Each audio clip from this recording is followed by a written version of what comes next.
Blue Dragon Emperor, Lord of Thunder. This video is purely for entertainment and does not infringe on copyrights or laws. The rights to the novel and image belong to the original author. We do not claim ownership.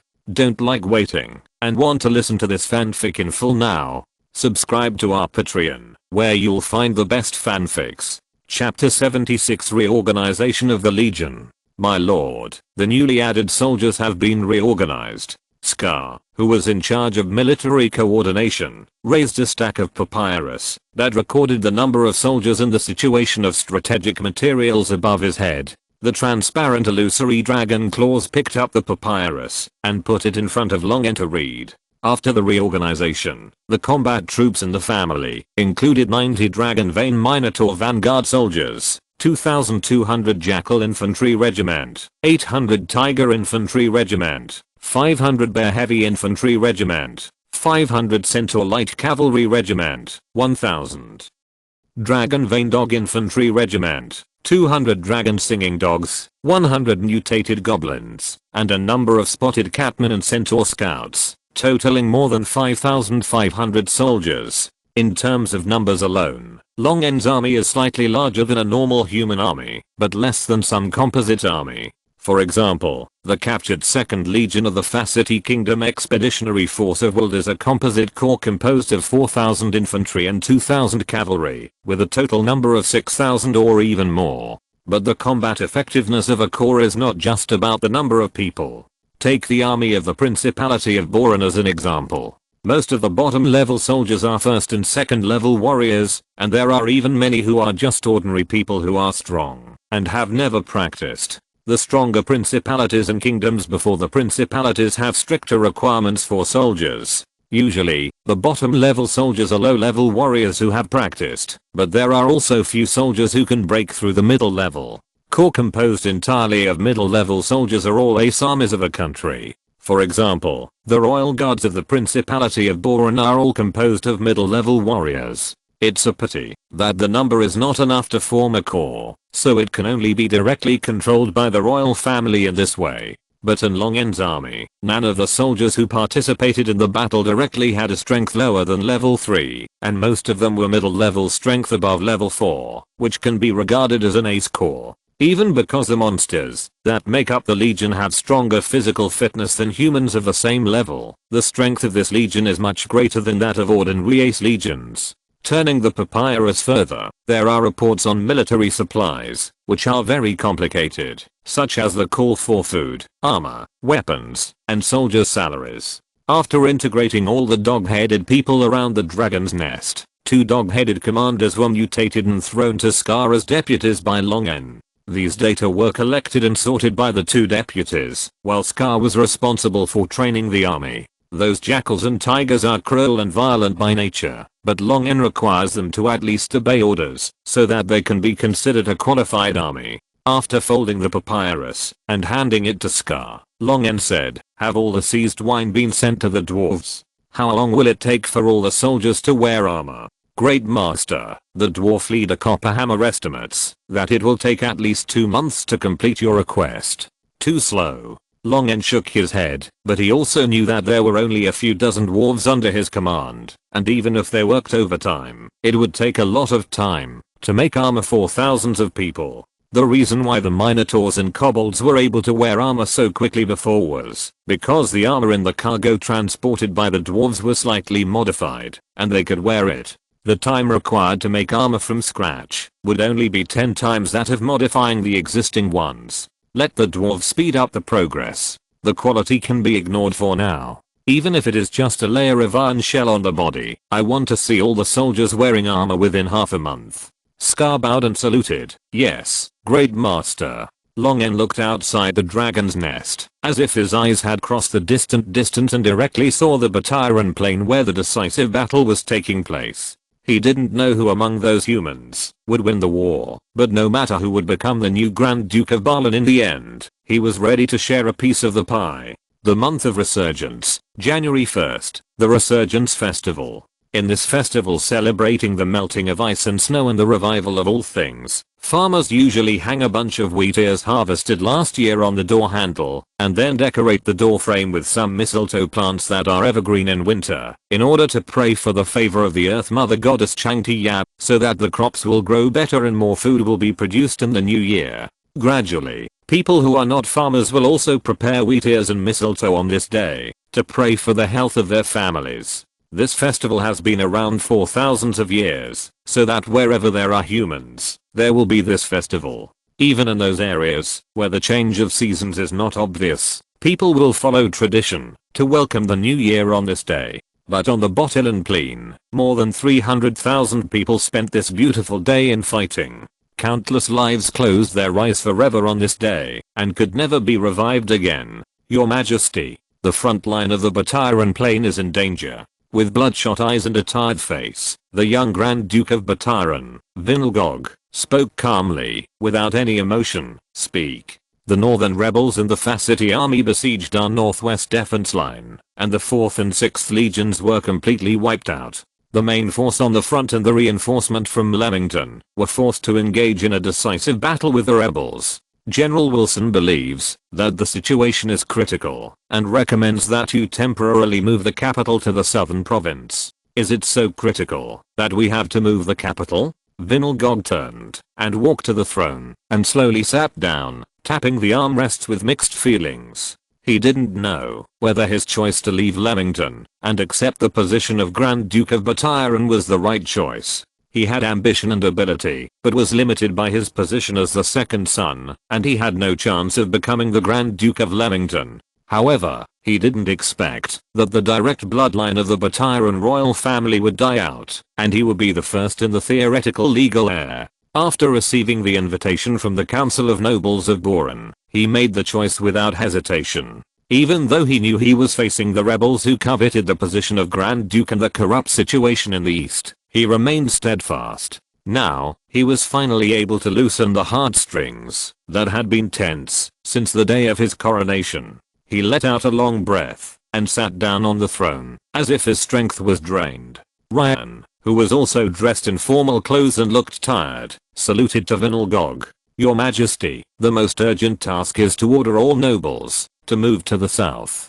It is not time to give up yet. We still have the opportunity to retake the capital in the southern provinces. Vinalgog looked at Ryan, the Lionheart Marquis who had fully supported him since he came to Boran. He knew that Ryan's purpose was to exchange his support for him for the opportunity to revitalize the family, but he didn't care. On the contrary, he admired this young Marquis because Vinal could see his own shadow in him. Ryan, who was a few years younger than himself, was still insisting, and he didn't seem to have any reason to give up. Vinalgog smiled bitterly and said, "You are right, Lord Ryan. It is not time to give up yet. Hold a meeting immediately and prepare to move the capital to the southern border." Chapter 77. See you again. On the 12th day of the month of Resurgence, 11 days had passed since the Battle of Bottilan. The final battle ended with the victory of the northern rebels, the retreat of Grand Duke Bottilan to the southern border, and the withdrawal of the Leamington reinforcement. A large team of noble convoys slowly moved towards the southern province of Bottilan. These nobles who were usually proud and noble now had a sad look on their faces, as if they did not have much confidence in this journey. But as nobles, they had to obey the orders of their lord, Grand Duke Bottilan, and leave the Bottilan capital where they had lived for generations for dozens or hundreds of years. The few nobles who privately decided to stay in the capital and be loyal to the rebel king were all charged with treason by their young Grand Duke and hanged on the walls of the capital. Riding on a horse with the blood of a magical beast, Ryan put away the fatigue in his eyes and looked seriously at the royal guards, who were walking towards him quickly. "Marquis Ryan, the Grand Duke asks you to come over immediately." "Got it." Ryan squeezed his legs together, rode to the royal carriage, dismounted, handed the reins to the guards, climbed into the carriage, and walked into the carriage. The remaining marquesses and earls in the capital were sitting in this carriage, waiting in a dull atmosphere for their Grand Duke to announce the reason for summoning them. After Ryan sat down, several more nobles came one after another, and Vinalgog, wearing a crown, spoke up and convened an emergency meeting of the nobles. The content of the meeting was nothing more than to appease the emotions of the nobles and formulate a defense and counterattack plan in advance after arriving in the southern border. Vinier expected that the meeting would not be effective, but all he could do now was to encourage people. Let's end it here today. Everyone, go back and appease the middle and lower class nobles as much as possible. Such days will not last too long. The rebels will surely. Your Majesty. The knight who rushed in interrupted Vinier's speech and said, a large number of East Territory rebels have been spotted ahead. The atmosphere in the carriage suffocated, and it was instantly quiet with only the bumpy sound of the carriage. How far is it? How many people are there? Can we bypass them in advance? Vinier was the first to come to his senses and asked calmly. If the number of people is not too large, the strength of the royal guards is enough to defeat the enemy. The nobles in the convoy are also powerful warriors or spellcasters, and it is not impossible to win against ordinary armies. Nearly 20,000 people. The carriage fell silent again, and even the sound of breathing could be heard clearly. There were originally 2 standing corps in the royal capital, but they were both transferred to the north to fight the rebels. There were only 1,000 royal guards and 2,000 ordinary soldiers guarding the entire royal capital noble convoy, and their enemy was the East Territory rebel army of nearly 20,000 people. Even though the royal guards were strong, they only had 1,000 men. The difference of nearly 20 times in numbers was enough to make up for the shortcomings in the ranks of the soldiers. The rebels are heading towards us and should have discovered our position. Vinier's face was gloomy and his eyes flashed with determination and decisiveness. He maintained his calmness on the surface and said, notify all departments and prepare for battle. Yes. After the knights withdrew, Vinier raised his head and glanced at the nobles in the carriage. His calmness made the nobles more recognized of him, and they all looked up at their lords. Everyone, Vinier said seriously, it's time to show the honor and bravery of the nobles. Vinier drew the sword at his waist. I will be with you. The nobles' convoy quickly formed a circle, so that the soldiers could fight and defend with their carriages. Even the servants took up their weapons, and stood with the soldiers tremblingly. The Eastern rebel corps quickly surrounded the entire convoy and immediately launched an attack. Relying on the powerful royal guards, the noble convoy that had shrunk the defense circle temporarily resisted the attack of the Eastern rebels. Because of the presence of several middle-level mages among the nobles, they could even try to counterattack the rebels in the east while defending. But as time passed, the defending soldiers gradually ran out of strength, and the casters' mental power gradually dried up, while their enemies seemed to have an endless supply. Ryan squeezed out the last bit of mental power and forcibly released a large fireball spell, blowing more than a dozen enemies to pieces, and then looked at the defense line that was crossed by the enemy. Even Vinigog raised his long sword and fought with the enemies who crossed the defense line not far away. Ryan gritted his teeth and concentrated the mental power that had just recovered to continue casting spells, but he fell into backlash because of failure. Covering his head that was aching like a needle, Ryan smiled bitterly. He didn't expect that he would fall in this way. Just when he was about to recall the past in his mind, he suddenly heard a particularly tragic sound of fighting. The sound coming from outside? Is it the reinforcement from the southern province? Ryan looked around and found that the enemy seemed to have given up attacking them. After killing the remaining enemies, the nobles in the carriage circle couldn't help but run to the edge of the defense line and look out. What they saw fighting with the eastern rebels was not the imagined southern reinforcement, but a group of fully armed monsters wearing armor. The 3 or 4 meter tall Minotaur held a huge axe, and one swing of the axe could easily take the lives of several enemies. The bloodthirsty and brutal gnolls killed the enemies, and took out their eyeballs, and chewed them in their mouths. The short and sturdy armored bears were like tin cans, making it difficult for the enemy to start, and every swing of the mace in their hands could kill an enemy. The wizards in the eastern rebels wanted to cast spells, but were swept by a white dragon spewing extremely cold air, so they had to change to cast protective spells. Dragon! The nobles exclaimed. Since the last time they saw the blue dragon Longen falling from the sky in the capital, they soon saw a white dragon. Before the nobles' exclamations were over, a red real dragon with short limbs and a fat body flew out from the monster army, spewing red flames, and hitting the rebels heavily, rolling back and forth and crushing them. Another dragon. This was the third dragon these nobles had seen in just a few months. When did real dragons become so common?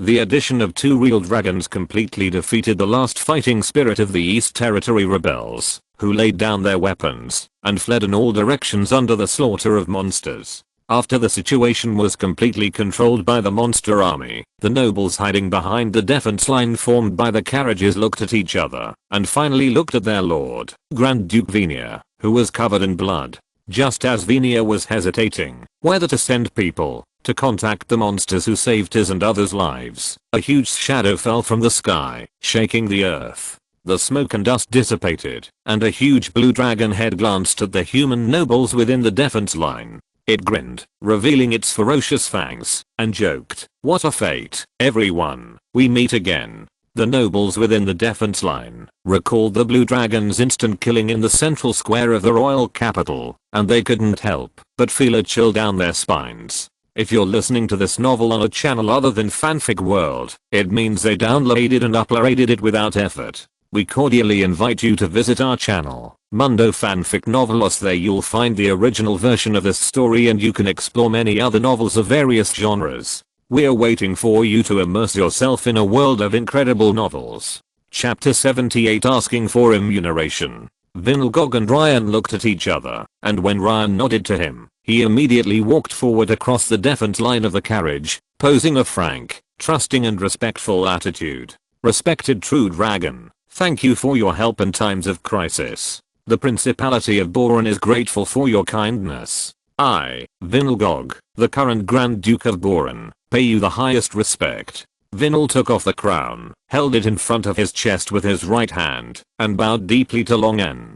Such etiquette is usually only used by the Grand Duke and King of a vassal state when facing the Emperor of the Suzerain Empire. The Principality of Boron is an independent principality that is not attached to any country. Vinelgog's salute is purely to lower his status, to raise Longen's status. Longen was still a little happy in his heart that a human Grand Duke paid such a great courtesy to him. Looking at the blood and wounds on the new Grand Duke's body, as well as his tired but calm and resolute eyes, Longen had a good impression of him. At least he looked much stronger than the last candidate for the Grand Duke of Boron who had asked him for help, Misevgog, who had melted into a pool of black pulp. The red and white dragons flew over from not far away and landed on both sides of Longen, like guards guarding the throne, bowing their heads in awe in front of Longen. Maintaining the posture of saluting, Venia bent his waist a little more. Longen said happily, "You can get up, human. Your attitude makes me very satisfied. When you pay the remuneration next time, I can reduce it as appropriate." Reducing the remuneration, even if it is just a little. This statement from the mouth of a real dragon is enough to surprise people. "Thank you for your kindness and generosity." Venia stood up and bowed slightly. Longen did not talk to Venia anymore, but turned his head to look at Scar, who was commanding the entire battle, and the bloody leaders of the soldiers of various clans. "Great Master, according to rough statistics, we have annihilated more than 4,000 enemy troops and received about 12,000 prisoners. The number of our casualties is nearly 100. Scar knelt on one knee and reported, "This group of roaming East Territory rebels looked mighty, but in fact, they only had 2 legions of regular soldiers, and the rest were refugees from the East Territory, who were coerced by them, mixed in as civilians and cannon fodder. Such a chaotic army could fight a favorable battle, but if it really encountered a top-level legion like Longen's, it would be considered that the legion commander managed it well, if it didn't collapse at the first blow." The formation was broken by nearly 100 Dragonvein Minotaurs whose terrifying bodies could only be looked up to, and the ferocious and bloodthirsty gnarls were madly drilling in through the holes torn by the Minotaurs. Even real soldiers couldn't stand such a fighting method, let alone those refugees who had not experienced much fighting. The hideous and terrifying appearance of these monsters alone was enough to make them lose their fighting spirit. Longen's family suffered nearly 100 casualties, and this was even counting the minor injuries. "Seize their armor and weapons, take over their supplies, and ration them with the minimum rations. Just don't starve them to death," Longen said to Scar. "Population is an important resource for development. The population in Long's territory is still too small. These captives can be taken back to reclaim wasteland. There is plenty of land that can produce food at the foot of the Storm Mountains." Scar retreated and ordered the gnarls and dog-headed people who were guarding the captives separately to collect the captives' belongings and strip them down to only one piece of clothing to cover their bodies. Under the fierce and brutal gaze of the gnarls, the captives did not resist at all. While searching the captives and counting the seized materials, Long shook the tip of his tail at Ryan, motioning him to come closer. Ryan stepped forward quickly and saluted respectfully. Lord Long, long time no see. More than 3 months have passed since they parted in the capital. For humans, it's been a long time. Long smiled, but for me, it's just time to take a nap. Originally, he just took advantage of the Balan civil war to go to the southern border to fight against the eastern rebels who were fleeing over. And by the way, he robbed the eastern rebels' supplies and abducted the refugees they took with them to accumulate labor for territory construction. Unexpectedly, he saved the nobles and grand dukes who moved the capital to the southern province. How much are the lives of so many nobles worth? Long mouth was about to burst with laughter. The lifespan of humans is only a few tenths of that of a powerful real dragon. Maybe when you sleep and wake up next time, I will be buried in the cemetery. Ryan also responded with a forced smile. After chatting for a few words, Long looked at Vinia, who had been smiling calmly and standing aside without disturbing Long and Ryan, and his evaluation of him was a little higher. Long raised his head to the nobles behind the carriage defense line and said, "You can still stay calm in this situation. Your mentality is much better than those guys. Thank you for your compliment." Long smiled and said, "I hope you can still be so calm after hearing the reward I asked for." Vinia bowed slightly and looked at Long. "Honorable true dragon, you saved the lives of all the nobles in the capital of Boran. No matter what reward you ask for, it is your legitimate right. What if I want the whole Boran?" Long raised his mouth. Vinia was silent for a few seconds and said, "If you are interested in the Principality of Boran, I can give up the position of Grand Duke of Boran and manage your country for you as your governor. To take the whole Boran, the premise is to be able to take over the whole Boran, to wipe out the rebels in the north, and expel the army of the Kingdom of Facity. If Long really has the ability to do this, it doesn't matter if Vinia gives Boran to him, provided that he can continue to appoint the governor of Boran." In the records of history, the few true dragons that entered the human kingdom rarely liked to manage secular affairs. They usually appointed an outstanding human as their agent. Not to mention that the true dragons are lazy by nature. When the environment is right, they can even sleep for decades. In this case, the Archon is not much different from the Grand Duke. The true dragon is more like a protector who provides shelter to the country and is worshipped by the whole country. This is no different from signing a contract with the true dragon and exchanging gold coins and treasures for the true dragon to guard the kingdom. After hearing what Vinia said, Long's heart was moved for a moment. The greed in the true dragon blood almost made him really take it.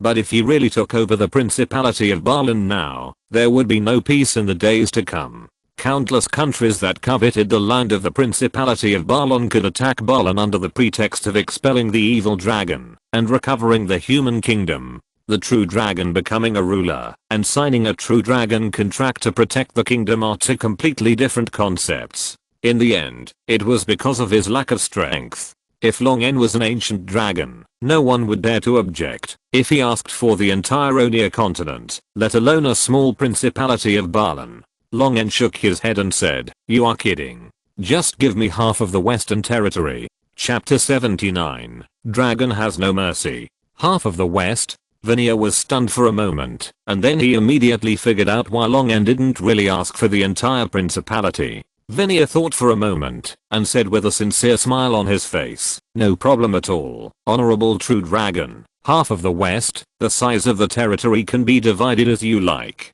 From Long's attitude, Vinia could see that this true dragon was restrained towards him. The other party was indeed the same as Lord Ryan said, and was completely different from other 5-colored dragons. Greed and arrogance could not blind his heart at all. Instead, he asked for a reasonable reward that he could really swallow with great caution and rationality. Therefore, Vinia could also pretend to be generous and let Long decide the size of the territory by himself. Anyway, the West, which is close to the Storm Mountains, is full of hills and various monsters. It is the poorest of the 4 provinces of Balan. Even if Long N took more, it would not have much impact on the tax revenue of the entire principality. Giving up a part of the land in the west means that they will establish a cooperative relationship with the real dragon. The powerful real dragon in front of them, as well as his family and his army, will fight with them to quell the rebels and restore peace to the entire principality. Only a peaceful and prosperous Boran can produce the gold coins that the real dragon likes. The real dragon who owns the land of the west will not tolerate Boran in a state of separatist chaos. But Vinia didn't understand it a little. If Long N asked the North rebels, who are currently in an advantageous position, for the land of the west, the rebel leader Clivengog would definitely not refuse, even if Long N killed his father's Iwangog. Then why did the blue real dragon in front of him support him? Vinia asked his doubts in a measured tone. Why? It's very simple. I don't like his father, and I don't like him either. Then I like you more today, that's all. Long N said casually. The powerful real dragon doesn't need to think too much, just do whatever he wants. Hearing Long N's answer, Vinia sighed with emotion. As expected of a top-notch and powerful immortal creature, a true dragon with strength and lifespan that other creatures cannot match, does have the capital to do whatever it wants. Long N flicked his tail and said to Vinia, go and ask your vassals to collect the bodies of the deceased, clean up the battlefield, and then continue on. My family will escort you to your destination. Vinia nodded silently and turned to walk towards the nobles in the carriage defense line. After Long N's family cleaned up the battlefield, confiscated the armor and weapons of the captives, and counted the seized supplies, the human nobles solemnly formed a circle on a piece of open space next to the battlefield that was not stained with blood. In the middle of them were the nobles who died in this fight, along with the bodies of the royal guards and even the servants who participated in the battle. Under the leadership of Vinia, the wounded and bloody nobles bowed their heads in silence, praying for those who died in the heroic battle, wishing them to enter the Heaven Mountain and enjoy eternal happiness and join the kingdom of the God of Light. After Vinia, as a lord, justified the names of the dead in battle, he set fire to their bodies. Long N looked at the nostalgia and grief on the faces of these nobles, and couldn't help but sigh that humans are really complex creatures. Perhaps these nobles had exploited and oppressed the common people, fought each other with all kinds of shady means, and were afraid of death in the face of death. But they also fought bravely with the honor of the nobility and the belief of protection, and died in battle. The living nobles also began to pray sincerely for their former political enemies, wishing their souls to rest in peace. Fortunately, I'm not a human being now. Long N turned his head away and took a look at the bodies of the rebels and refugees in the East Territory, which were randomly piled in the dug pit, poured with flammable linseed oil, and gradually burned into charcoal. Whether it is those nobles, or these soldiers and refugees, at least your treatment after death must be the same. Your chins hold hell, turn into ding dong, and put into the money bags of those dukes of hell. Long N was a little moved by the death of his former peers, but he no longer had any sympathy or pity. Just like humans will not pity dead bugs that have nothing to do with them, he and humans are already two completely different species. Notify those humans and get ready to go. Yes, Great Master. Scar on the side responded. An army of monsters guarding tens of thousands of humans, together with a group of human nobles who no longer have grace, headed south. 4 days later, the largest city in the southern province, Borhinia City, the governor of the Southern Territory, who received an urgent report from the guards, hurriedly climbed up the tall city wall and looked at the monster army approaching in the distance. In order to support the new Grand Duke to suppress the rebels, the governor of the Southern Territory, who had already sent most of the troops in the Southern Territory to the north, was so shocked that he almost fell off the city wall. Since receiving the secret letter delivered by the royal guards, he has been waiting for the arrival of the Grand Duke, but instead of the Grand Duke, he waited for a group of fully armed monsters. Those monsters are also guarding a large number of humans, and they must be taking them back as slaves or food. Damn it. Why are there organized monster armies in the heart of the South Territory? Where on earth did these damn monsters come from? The governor of the South Territory said anxiously and puzzled. The entire South Territory has been run by his family for hundreds of years. Even the weak, but fast-growing goblins and slimes are now very rare in the South Territory, not to mention the approaching minotaurs, jackals, and dog-headed men. Marquis. It's the royal flag.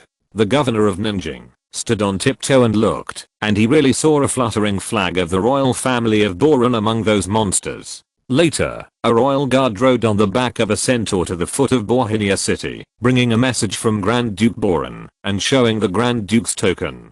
The governor of the South Territory was relieved. Although he didn't know how the new Grand Duke got mixed up with a group of monsters, at least the good news was that these monsters were not here to attack Bohemia city. The city gates were wide open, and the governor of the South Territory led the nobles in the city out of the city to welcome Vinia and other nobles from the royal capital. Suddenly, a blue real dragon descended from the sky. In the horrified eyes of the governor of the Southern Territory, the blue real dragon started talking to his Grand Duke. My family will stay here to assist you in the war. For specific matters related to the war, please find Scar. Ryan knows him. He is in charge of this army. Longen said, I will return to the Western Territory first to take over my territory. Venia bowed to Longen and said, thank you for your help. You are worthy of the Platinum Dragon God. Stop. Longen interrupted Venia's words. I'm an evil dragon, and I have nothing to do with the Platinum Dragon God. While speaking, Longen winked at the somewhat stunned Ryan. After speaking, Longen spread his wings and flew towards the Western Territory. Chapter 80 Real Estate Dragon. Longen slowly landed on the large square built in Blackstone town and said to the kneeling family members, get up and continue your work. Those who don't have work can leave on their own. Glengo, who rushed here at the first time, knelt down respectfully in front of Longen.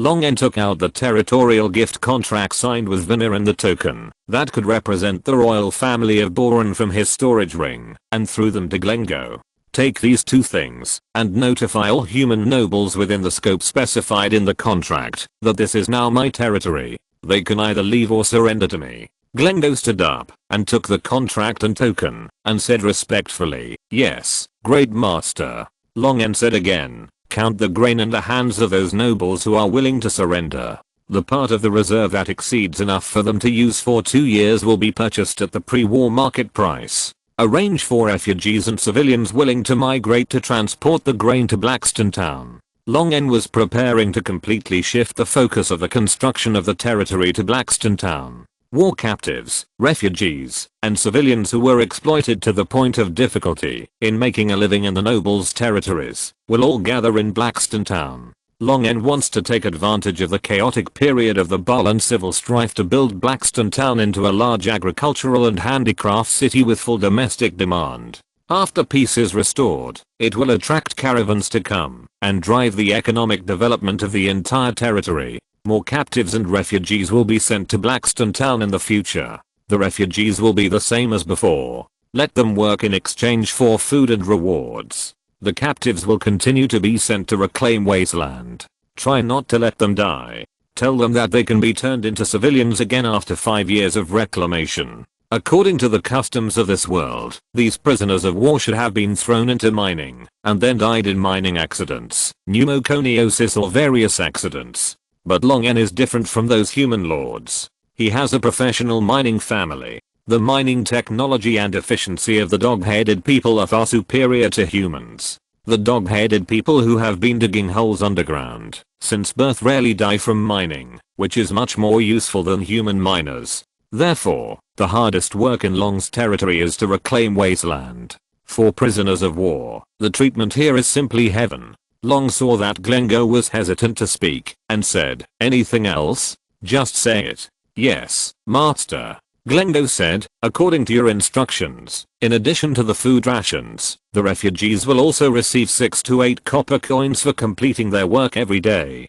A refugee will have an income of nearly 200 copper coins per month. Now the monthly gold coin expenditure in the territory is nearly 10,000. If we continue to pay them, Blackstone town will have no gold coins to use. I will have someone transport 50,000 gold coins here. Long had thought of this when he decided to pay the refugees. As the number of refugees increased, the expenditure of the territory would also increase, and eventually it would even be so large that the gold coins in his dragon's nest could not support it. But the salary must be paid, and saving money cannot be saved here. Not only the refugees, Long also asked Glengo to pay 2 copper coins a day to the prisoners. Although the amount is small, Long's move is to let everyone in the territory understand that hard work will bring rewards, rather than working for the Lord for nothing.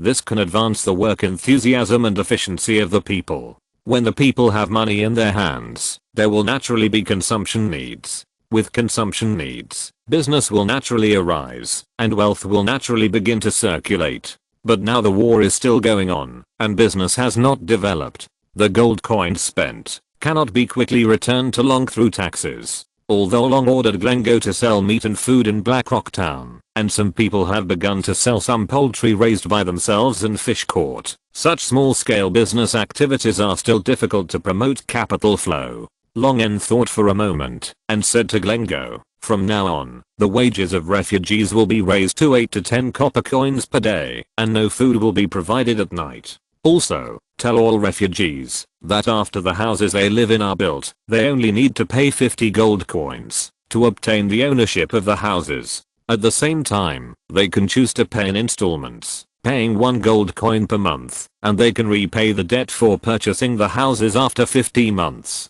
50 gold coins are not expensive. With the salary Long End gives them now, they can receive nearly 300 copper coins per month, which is equivalent to 20 silver coins and 2 gold coins. Excluding necessary consumption, now there is nothing else to consume except food. If they can save 1 gold coin per month, a couple can save 1 gold coin plus 7 or 8 silver coins. Female refugees have easier work and lower wages. In a year, 2 people can save more than 20 gold coins, and it only takes more than 2 years to completely own their own houses. In the eyes of the refugees, Long End's behavior is simply the kindness of the Lord, and they have to be grateful for the kindness of the Lord. Long End didn't care how much money he could make from the small bungalows that he was going to give away for free. His goal was just to recover funds, maintain capital flow, and prevent his temporary government's capital chain from breaking. When Blackstone Town becomes Blackstone City in the future, these small bungalows will inevitably be demolished and rebuilt into 4 or 5-story tube buildings.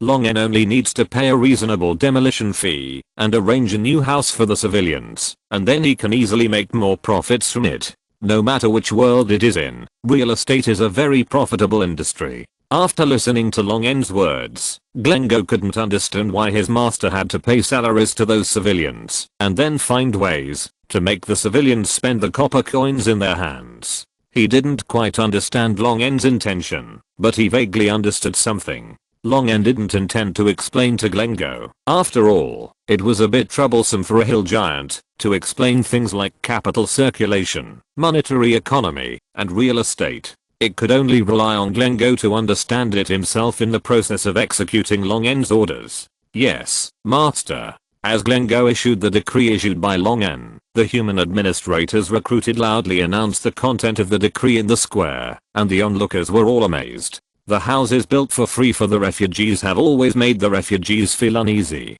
Although the real Dragon Lord is not vicious, and the monsters living in the town are not as cruel as the bard said, a house without asking for any compensation is completely beyond their cognition. In the worldview they have established since childhood, no matter how kind the Lord is, it is impossible to give them a house for free. Long End's decree made them feel relieved, and many people knelt on the spot to praise Long End's kindness. On the same day, a large number of residents who had already moved into the newly built houses flocked to the office of the Lord's Hall in Blackstone Town, scrambling to ask the administrative staff to handle the housing installment payment mentioned in the Lord's decree. Within a few days, the staff who kept copying the house installment contract documents were so tired that they changed several batches, and the number of civilians who came to handle it gradually decreased. Long End smiled and shook his head when he heard the news. When the leader opened his mouth, the people below him would run around. In his previous life, he was also such a social animal. To those poor staff members, Long End just wanted to say keep working hard. But this efficiency is indeed a bit low. If there is a printer, the printer cannot be made yet, but paper making and printing can be improved first. Chapter 81 I love inventions. "Dear, you're looking for me?" In order to pursue freshness, Fululis, who couldn't resign, begged Long End to come up with many new clothing ideas for her. At this time, she was wearing a white shirt with a cartoon version of Fearless painted with special dyes, and a pair of incongruous cotton and linen wide leg pants with holes. These continuous little freshness finally allowed Fearless to barely survive in the position of manager, but playing only this role for a long time still made Fearless, as a magic scale, feel that life was worse than death. Longen looked at Fearless's expression full of resentment and numbness, as if she had worked overtime for half a month, and learned that the May Day holiday was adjusted. He almost couldn't help laughing out loud. "Well, I have some interesting things for you," Longen said seriously. Hearing the word interesting, Fearless's pointed ears immediately raised. "Then can I stop playing the role of manager?" "No, it's to do interesting things while playing the role of manager." Longen ruthlessly dispelled her idea of resigning. "What kind of paper did you see when you traveled from Runia to the Thousand Islands?" Longen looked at Flores and asked. "Paper?" Flores asked in confusion. "The paper in Runia seems to be made of birch bark. The quality of the paper is much better than the papyrus used here, but it is also more expensive. The latitude of Runia is higher. Unlike the Aunia continent, most places have a mild climate, more rainfall, and sufficient sunshine, so papyrus that can be used to make paper grows. In the cold Runia, there is only birch bark paper. The output of the raw materials for this kind of paper is not high, and the production process is also very complicated and time-consuming. Therefore, the price is very expensive. Non-nobles cannot use it. Books that record knowledge on paper are also more valuable in Runia than in Aunia." Longen shook his head. "In this world with extraordinary power, polarization is very serious. The strong will not care about the expensiveness of paper, but the weak have no access to the carrier of knowledge. Therefore, the paper-making technology in this world has not changed for thousands of years, and the backward system has naturally not changed much. But Longen knows what paper-making means. It is the foundation of knowledge popularization, ideological liberation, social development and even change." Longen didn't want a bunch of ignorant people who could only engage in small workshop production. He wanted steam engines, light and heavy factories, and productivity that crushed other countries. Only in this way could he earn enough gold coins to let Longen lie down and swim. Flawless. Take some people to the pioneering land to collect some wood and building material debris, wood chips, branches, and leaves, and then get some grass, livestock hair, or any hair that the family doesn't want. Then do this. Longen told Fearless the paper-making process that he still had a slight impression of in his previous life, but Fearless had to take people to experiment with the specific formula ratio. "Can paper really be made with these waste materials?" Fearless asked with both doubt and excitement.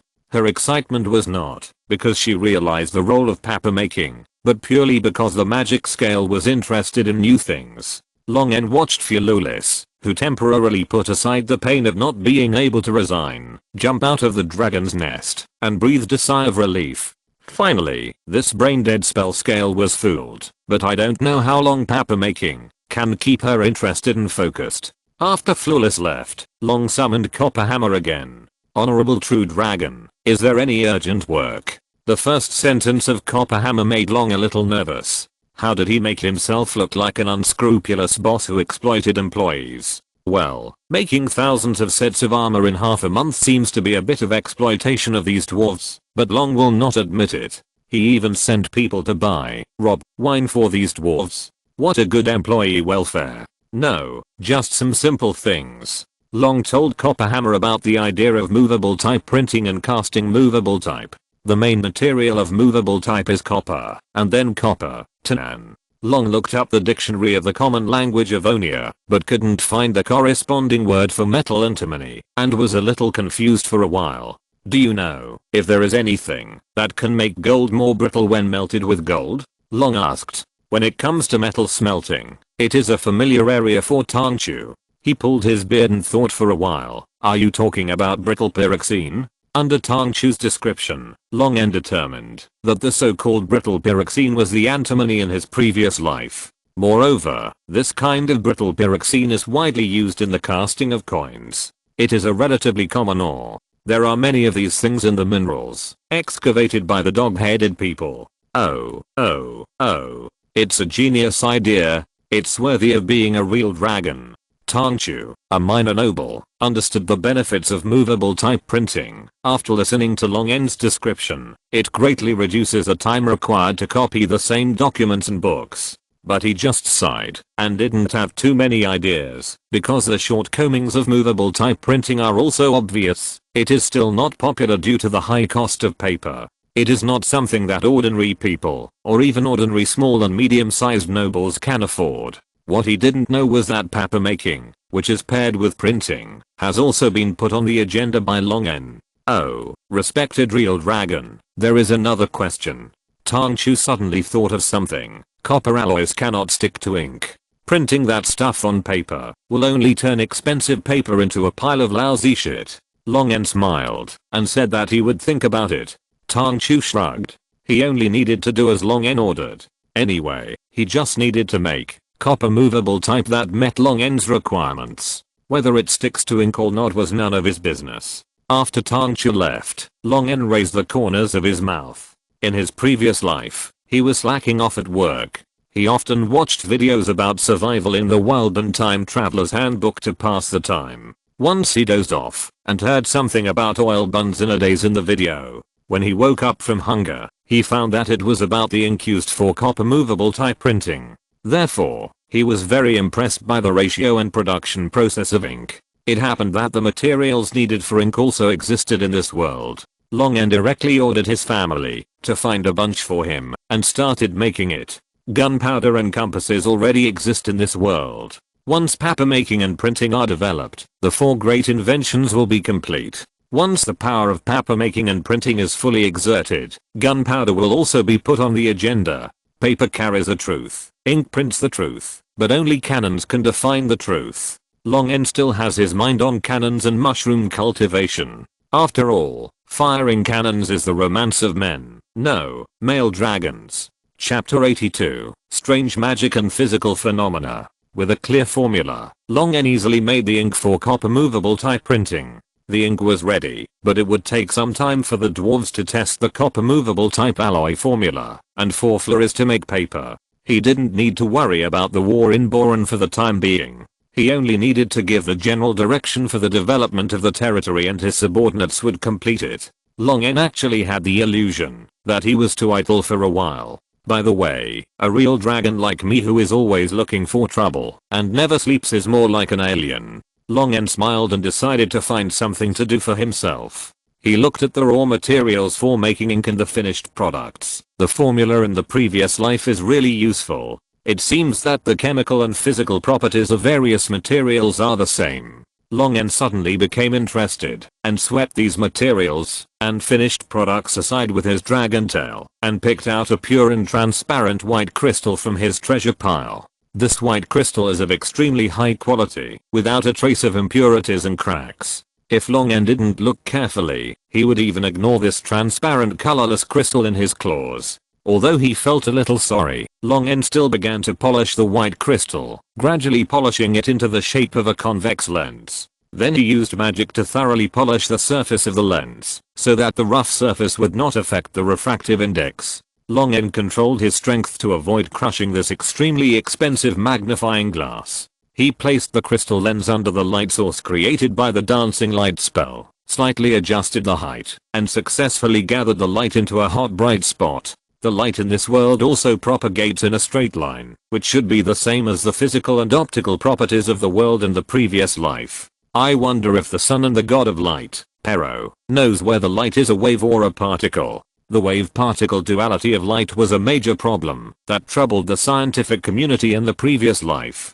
If Pero could solve it, he would definitely have no problem winning a Nobel Prize. Long N secretly complained. The light source that Long N saw in the caster's vision was a group of pure light element and magic power. What was magical was that this group of light element and magic power was actually guided by the lens and reconverged into a point under the lens along the direction of light propagation. Without the guidance of mental power or spell model, a piece of transparent crystal with a specific shape can change the operation of element and magic power. Long N was surprised. In this world, according to the current complete magic theory, 3 element must be complete to cast a spell. namely the mental power of the caster, the spell model, or rune, and the dark sea of magic power. These three are indispensable. That is, magic power without the guidance of mental power or spell model cannot operate in a specific way. But this law seems to be temporarily invalid in front of this small lens. Long N thought about it, and reluctantly spent another piece of high quality white crystal to polish a lens. The two lenses overlapped, and the magnification reached dozens of times. Long N released a disease curse in front of him, and then immediately aimed the lens at the ground hit by the disease curse. Under the sufficient light, Long N's huge dragon pupil came to the front of the lens, and through the magnification of the lens, he saw a dense bacteria. Take your head away, switch to the caster's vision, curse spell aura. Eyes closed to the lens, bacteria. A big question mark appeared on Long N's head, so he used his mental power to vibrate the spell model, resonating with the dark sea that permeated the entire world, and such a high-end operation ended up spreading a bunch of bacteria. Long N felt that he couldn't delve into it for the time being. This world was a bit strange, and he was afraid that, if he continued to play, he would have cognitive impairment in his worldview. If nothing else, this lens is still useful. Long N pondered. After a moment, Long N slightly modified the spell model of the simplest flash spell, adding a part of the structure that could create a focusing lens effect. The improved flash spell did not release a harmless strong light, but turned into a beam of light that made people unable to open their eyes. Ah! A shrill howl came from the corner of the cave. A dragon-veined dog-headed man who was waiting at any time to convey Long N's orders rolled on the ground with his hands covering his eyes that were constantly overflowing with tears.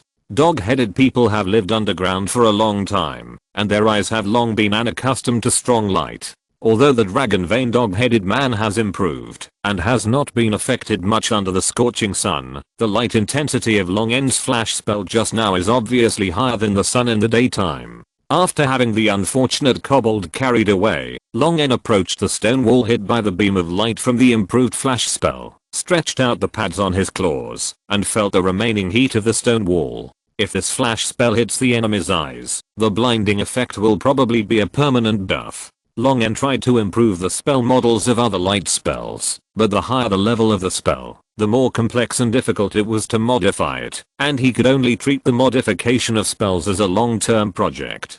Just as Long N was struggling over whether to take a nap or continue studying the wizard's notes, Galaxus suddenly flew to his dragon nest. Long N looked up and asked, "Why did you come back when you were not staying in Bohemia City?" Galaxus first lowered his head, then defended himself. "I'm not lazy. It was the human duke who asked me to send you a letter." "What kind of letter needs to be sent by a real dragon?" "Bring the letter." Galaxus obediently turned up his tongue and spit out a letter from under his tongue. Long N took the saliva-soaked letter from Galaxus and wanted to twist the guy's skull open. He slapped Galaxus so hard that he was dizzy. Long N said angrily, "I told you not to put anything in your mouth." He dried the letter with magic and looked at the handwriting on it. Halfway through, Long N looked up and saw Galaxus looking at him. He said with a smile on his face, "Tell me, how much gold coins did you extort from those human nobles?" "He is really telling tales," Galaxus shouted viciously. Seeing Long N staring at him, Galaxus shrank his neck in fear and muttered, "Collecting tributes can't be considered extortion." Collecting tributes? Can it be considered extortion for a real dragon? Long N continued to ask, and only then did he know that Galaxus had threatened and extorted those nobles for a total of nearly 200,000 gold coins. Fortunately, only a few small nobles paid the bill on the spot, allowing Galaxus to get more than 10,000 gold coins, and the remaining gold coins have not yet reached his hands. In the letter, Vinia euphemistically mentioned the various evil deeds of Galaxus in Bohemia City, and took the opportunity of delivering the letter to get him out of the way. Vinia also asked Long N to help him buy a large number of weapons and equipment in the letter. There is a dwarf kingdom in the south of the Ionia continent, and Galaxus can go there. Vinia took great pains to prevent Galaxus from returning to Bohemia City. Long N thought about it and decided to let Galaxus stay in the dragon's nest to guard his treasure. He went there in person to kill time and take a look at the scenery of this world. Chapter 83, Duga and Drow. Long flew south to the southernmost tip of Ionia. This journey required crossing 4 principalities and 2 kingdoms. At long speed, it would take nearly a week to go back and forth. This dwarf kingdom is located in the southwest corner of the continent, where the towering storm mountains gradually turn into the tail of the low mountains. It is said that they dug in the storm mountains for nearly 2,000 years before they built a prosperous kingdom. Unlike the Copper Hammers, this dwarf kingdom in the corner of the Ionia continent was established by the Grey Dwarves. To be more precise, it should be called the Grey Dwarf Kingdom. The Grey Dwarves are a unique subspecies of dwarves who have fallen into the Underdark. They have a grey complexion, like pieces of cold stone, and always wear earthy brown clothes, which allows them to blend in with the stones and soil. Even the few grey dwarves who wear gems wear them out until they are dull, as if they don't want to be too shiny and eye-catching. Generally speaking, the Grey Dwarves live in the Underdark deep underground, but this group of Grey Dwarves came to the surface for some reason, and established a kingdom on the surface to reproduce. In order to survive on this continent, these corrupted evil dwarves from underground also learned to abide by the order of the human kingdom, and relied on selling weapons and equipment to keep their kingdom in a unique neutral state. They only sold armor and swords, and lived in the mountains of Storm Mountain without taking a step out. The surrounding countries had no reason to go to war with them, which made this group of evil but lawful Grey Dwarves get along well with the surrounding human kingdoms. 3 days later, Long, who had never landed, finally landed slowly. In the south of Ionia, where the climate is hot and cloudless all year round, the intense sunlight directly hit Long's scales, making his scales shine like transparent sapphires. Feeling the updrafts in the dry air, Long half closed his eyes comfortably. No wonder some blue dragons like to stay in the desert. The dry air and the strong winds formed by the updrafts have a different taste, which is no less than the storms on the sea. Blue dragons like strong winds. Whether it is the strong winds in the desert or on the sea, they can feel happy. It's a pity that this is a grassland instead of a desert, otherwise I could try to dig a hole in the sand. Blue dragons are also very talented in digging. Their powerful limbs, sharp claws, and thick and tough webbed fingers between their claws can facilitate their digging in the sand. The place where Long chose to land was a town built by the Grey Dwarf Kingdom at the foot of the Storm Mountains. This was the border of the Grey Dwarf Kingdom. From the outside, their kingdom did not have much territory. There was only a small piece of flat land between this city and the Storm Mountains not far away. But in fact, within the mountain of the Storm Mountains, their underground kingdom was very large, but few other creatures could enter it. Long's undisguised fall from the sky caused a commotion in the city. Many people watched Long's next move from afar. A large number of guards also appeared on the Grey Dwarf's city wall, looking gloomily and nervously at the blue real dragon that suddenly appeared. "Let your leader come out to see me." Long spoke lightly, and then stopped talking.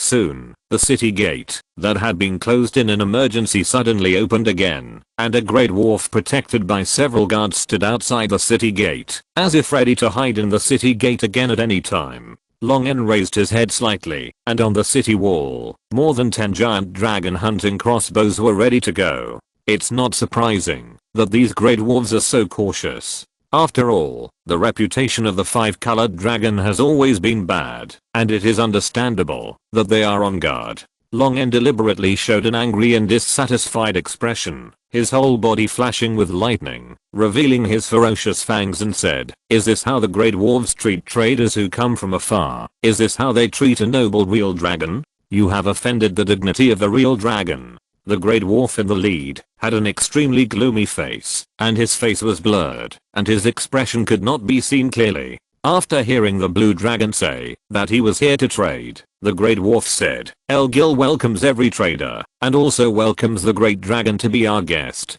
To make up for our mistake, you will get a 10% discount on whatever you buy." Long said unhappily, "Is the majesty of the real dragon worth 10%? 15%? Long nodded, and performed transfiguration during the dwarf's invitation, shrinking his body, while keeping the appearance of a real dragon, and walked into the city under the guidance of the dwarf. Long's appearance caused a burst of exclamations in the city. Amid the exclamations along the way, Long was taken to the city lord's castle at the westernmost end of the town, near the Storm Mountains. Walking into the castle, which was completely built of rocks, and did not look luxurious or exquisite at all, the Grey Dwarf who led the way took Long-en directly to the city lord's residence that managed the city. When passing through the dim rock hall, Long-en keenly sensed a gaze, and his mental power spread over, but the person who was watching him had disappeared, and only caught some residual breath. The hidden disgust in the blood of the true dragon made Long-en immediately identify the race, that this breath belonged to elf. Coupled with the meaning of depravity, there is no doubt that the one who was spying on Long-en just now was a drow elf. This creature, which also lives in the Underdark, has a close relationship with the Grey Dwarves. They often trade or fight together. There have been several incidents in history where the drow elves and the Grey Dwarves have jointly attacked the dwarf or elven city-states. But the hearts of the drow elves are full of suspicion and caution.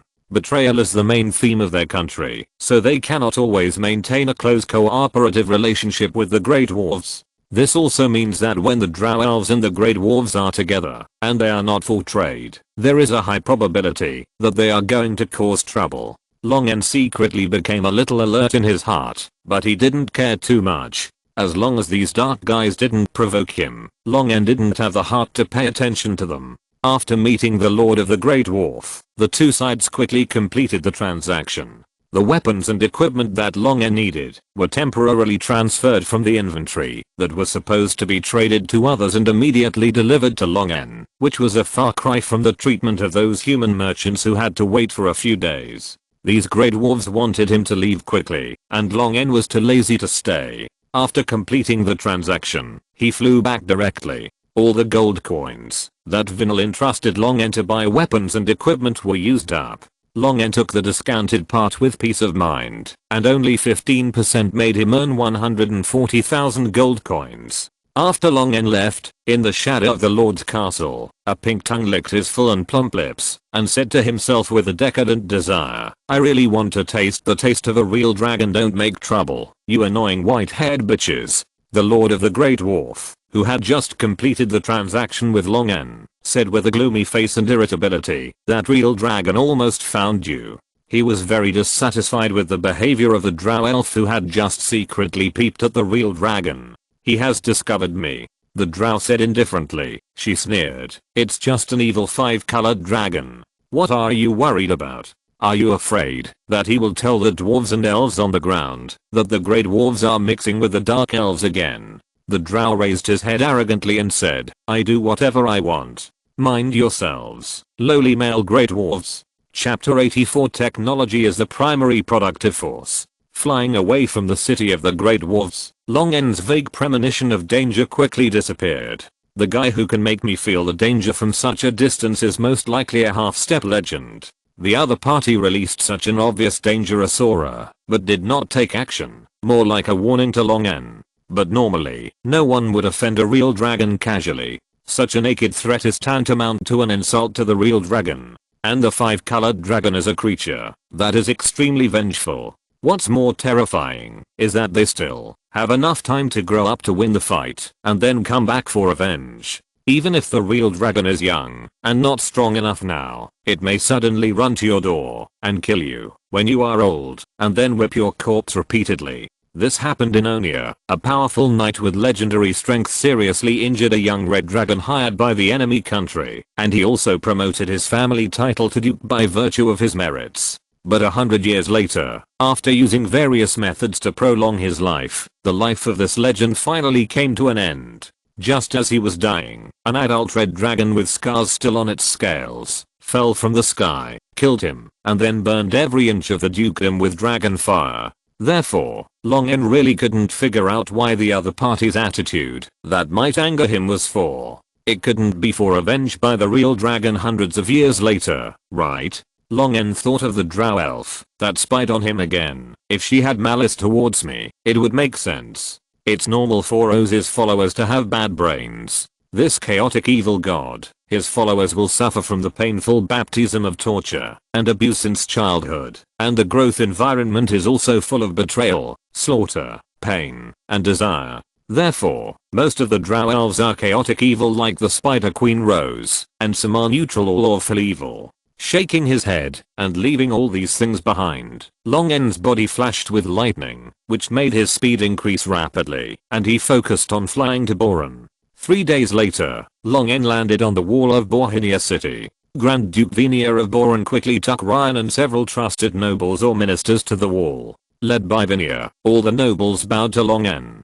Here are the weapons and equipment you asked for. Long N threw a bag containing several storage rings to Vinal and said, these are the full amount that your gold coins can buy. The discounted gold coins are my reward. You can count them yourself. Vinal bowed and said, there is no need to question your credibility. As for the discounted gold coins, you deserve them. Vinal had someone take the storage ring. After thanking Long N for his help again, he smiled and said, the rebels in the East Territory are having difficulty maintaining control of the army. A few days ago, they forced all the troops that had taken refugees to gather together and are now attacking the Botilan Plain. Although the Northern Territory rebels, whose strength has been damaged, now have a defensive advantage, they are still unable to withstand the offensive of the Eastern Territory rebels. Vinal smiled and said, the kingdom of Facity behind the Northern Territory rebels is now sitting on its hands, forcing Clivengog to fulfill the promise of ceding the Northern Territory land to the kingdom of Facity. But Clivengog is probably also worried that the kingdom of Facity will withdraw directly after receiving the land, and the two sides have not reached a consensus. Long N uttered a huh and said, this is a good thing for you. Yes. Venia looked towards the north with emotion, gazing at the direction of the capital of Boran. The rebels in the east and the rebels in the north are depleting each other's strength, but we are recruiting soldiers again, gathering the scattered troops, and accumulating strength. But the newly recruited soldiers have never really been on the battlefield. Even if we are better than them in weapons and equipment, the final outcome of the fighting is still unknown. That's your business. Long N flapped his wings and said, military operations can ask my clan for help. In the purely military field, you can consult Scar. Although it is a dog-headed man, believe me, it knows how to command a war better than most humans. Venia nodded respectfully. My military minister has talked to your clan, and he was amazed at the commander Scar. The military minister next to Venia opened his mouth and praised at the right time. Yes, great true dragon, war is simply an art in the hands of your clan. After a few more words, Long N said, in that case, I will leave first. I wish you a final victory. Long N's wings rolled up the wind and flew away. When Long N returned to the dragon's nest, Fialulis and Tangchu came to meet him one after another. The tasks assigned by Long N had been completed. Fialulis excitedly showed Long N the pure white paper in her hand. You can really make paper with those things. Normally, all the processes of paper making take nearly 2 months to make usable white paper, but Fialulis used various spells during the experiment, saving a lot of unnecessary time. Long N condensed several pairs of illusory and transparent dragon claws in the air, picked up the high quality white paper, and took the box of copper movable type with engraved letters from Tangchu. He picked out a bunch of movable type from them, put them together, dipped them in ink, and printed them on the white paper continuously and quickly. Several lines of clear sentences appeared in front of the 3 people. Science and technology are the primary productive force. Although she didn't quite understand the meaning of this sentence, Fialulis still opened her bright eyes and exclaimed. Tangchu, who didn't know that paper would also become high yield and cheap, didn't react as much as Fialulis. Long N was in a good mood and asked Tangchu to teach the copper movable type formula to the Minotaurs, who were learning forging skills from the dwarves, and asked Fialulis to simplify the experimental paper making technique so that mortals without extraordinary powers could also use it. After the two left, Long N looked at the handwriting printed on the paper and felt a little emotional. This would be the first step for his territory to become stronger. When the war is over, knowledge education must keep up. The knowledge of this world is monopolized by the nobles, and the civilians, who account for 99% of the population, are ignorant and can only be used as coolies. It's a waste. Long N flew to Kirelia's dragon nest, but saw Videlpin was also in her dragon nest. The 2 women in human form, one was looking at a heavy spell book, and the other was bored with her golden hair. The two good dragons who were unwilling to violate their principles and interfere in the internal affairs of their human kingdom could not contribute to this war, so they stayed in the dragon nest all day after returning from the silver castle and did nothing. Seeing the huge blue figure entering the cave, Vidalpin said, "Hey, isn't this the busy dragon Longen? What's the matter? Leave it to that magic scale. Why are you looking for us?" Longen rolled his eyes, ignoring Vidalpin's sarcasm, and said to Curelia, "Help me compile some elementary school textbooks. If you're listening to this novel on a channel other than Fanfic World, it means they downloaded and uploaded it without effort. We cordially invite you to visit our channel, Mundo Fanfic Novelos. There you'll find the original version of this story and you can explore many other novels of various genres. We're waiting for you to immerse yourself in a world of incredible novels." Chapter 85 Prelude to the Final Battle. After finally explaining what a textbook is, Curelia and Vidalpin were slightly surprised by Long's idea. Giving knowledge to civilians for free is something that has never happened, whether in the human kingdom today or in the more ancient times, in the dynasties established by various intelligent creatures. They couldn't imagine what a country where everyone can write and calculate would develop into, let alone the liberation of thought and the reform of the system. But Curelia and Vidalpin both believed that the popularization of knowledge would allow human civilians to live a better life, and agreed to Long's request to write textbooks. Long handed over the writing of grammar, mathematics and the basic knowledge of the extraordinary system to the two enthusiastic dragons, and reluctantly added to art courses, painting and music, at their strong request. This world originally had mathematics, but it has always been used to assist spellcasters in building spell models, or as a tool for nobles to manage property. In addition, only businessmen would learn some simple calculations to avoid making jokes such as the selling price is lower than the cost, but mathematics has not really been applied to the actual lives of civilians.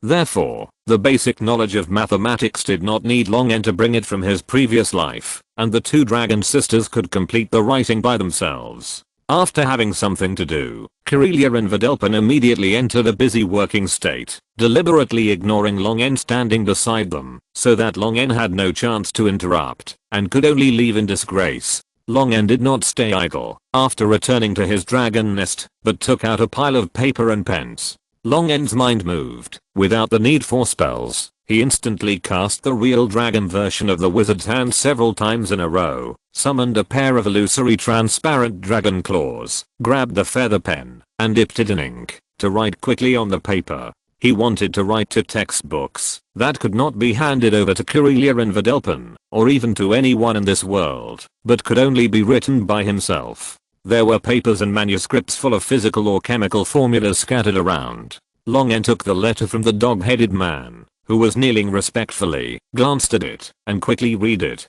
The Eastern rebels have already reached the capital of Balan, and have launched a battle of siege and defense with the Northern rebels. Longen put down the iron block that had generated a huge magnetism under the electricity he released, and the iron pieces attached to the iron block fell off one after another, and scattered all over the ground due to the repulsive force on the way down. Longen turned his head, and looked at the letter paper placed aside. In the capital of Balan, the battle between the northern and eastern rebels was fierce, and the walls of the entire Balan capital were stained with blood into a mottled dark red. The eastern rebels made a desperate move, and launched several consecutive attacks, frantically attacking the walls of the capital. The northern rebels were overwhelmed, and gradually could not hold on under the offensive of the eastern rebels. The rebel leader, Cliven Gog, compromised with the Kingdom of Facity and formally ceded territory in exchange for the support of the Kingdom of Facity.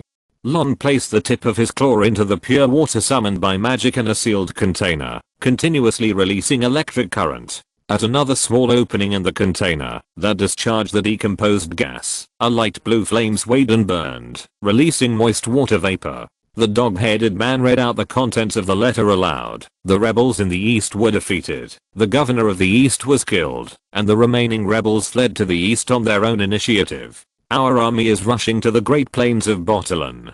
Longen put the two stacks of revised and rewritten manuscripts separately, and pressed down the manuscripts with two gems. The words on the manuscripts were clearly visible through the pure gems. Basic physics was written under one gem, and basic chemistry was written under the other. He leisurely picked up the envelope that had been put aside for a long time and took out the letter from it. We fought 2 encounters with the army of the Kingdom of Facity on the Great Plains of Botulan, annihilating and dispersing 4 legions of the Kingdom of Facity. Yesterday, we encountered the main legion of the Kingdom of Facity. The newly recruited legion was attacked by the enemy. Finally, we relied on the family legion to repel the enemy. Now the enemy has gathered in the royal capital and wants to have a decisive battle with us. The time is just right. Longen turned the letter paper into carbon powder and said to himself, after tomorrow, this territory, this principality, and this world will all turn a new page. In the Batiran Plain, the capital of Batiran, in the royal palace. Humph, you didn't say that Vinalgog hid such an elite monster army in addition to his father's army. The commander-in-chief of the expeditionary army of the Kingdom of Facity sneered and tapped his fingers on the table. That's your business. I have already paid the reward.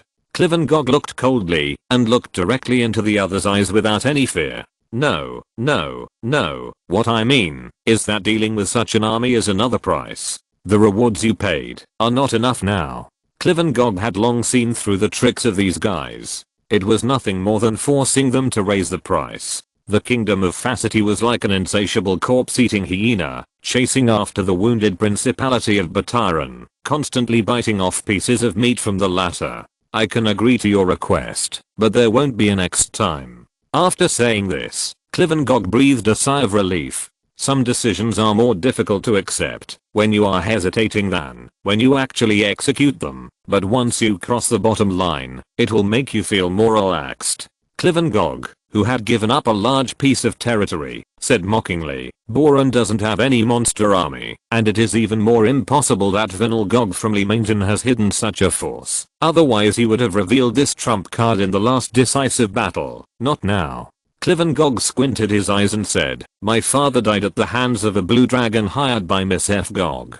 Some time ago, several nobles in the north were looted by that blue dragon. There are even rumors that this evil blue dragon is the follower of the platinum dragon god. It's ridiculous. I'm afraid this monster army is the follower of this blue dragon. I don't know what price Vinalgog paid in exchange for this greedy and shameless blue dragon to help him seize the throne of Grand Duke. At this point, Clivengog smiled. Are you ready to face a blue dragon? It's really interesting for greedy humans to deal with greedy blue dragons. The commander-in-chief of the Facity Expeditionary Force also laughed and said, don't worry about this, your majesty. When your useless subordinates were robbed by the blue dragon, we thought of this situation and were ready to deal with that big flying insect. The other party's arrogant attitude made Clivengog unhappy, and his face quickly turned cold. Then I will wait and see. Chapter 86, Decisive Battle. The sunshine on the Batiran Plain in early spring was just right, shining on the corpses and body parts that no one collected. One by one, the carrion-eating white-necked crows landed on the rapidly rotting corpses, startling a large group of buzzing black rot flies. The warm weather accelerated the hatching of the black rot fly larvae, and a large number of black and grey maggots gnawed and crawled on the corpses.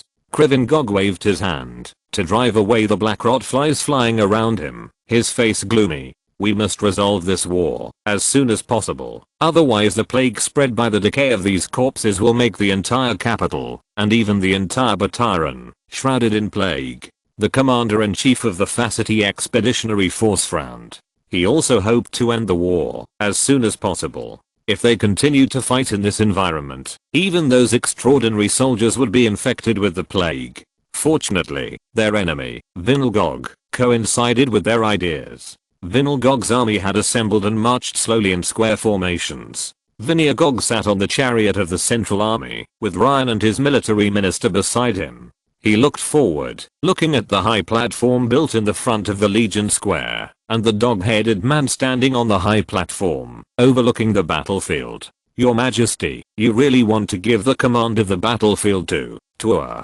The military minister hesitated. Although he had also seen Scar's command ability in war during his conversation with Scar, as a human, he still found it difficult to completely trust a monster dog-headed man. especially at this moment, when he was about to decide the fate of himself, all his nobles, and even the entire Boran. The closer he got to the battle, the calmer Vinia became, completely leaving all possible consequences behind him, just sitting quietly in the central army, with the flag of the Boran royal family flying high, telling the newly recruited soldiers and those who were defeated and reorganized the legion, that he would be with all of them. Vinal said, "You all agree on its ability. Since you have chosen to trust it, why not do it more thoroughly?" Scar had no expression on his face, but his eyes were filled with excitement, as if he was excited to be able to command such a large-scale war. Ding. A magic arrow engraved with inscriptions came towards the extremely conspicuous Scar, but was blocked by a layer of shield. Scar's eyes were even more excited, and he issued an order to speed up.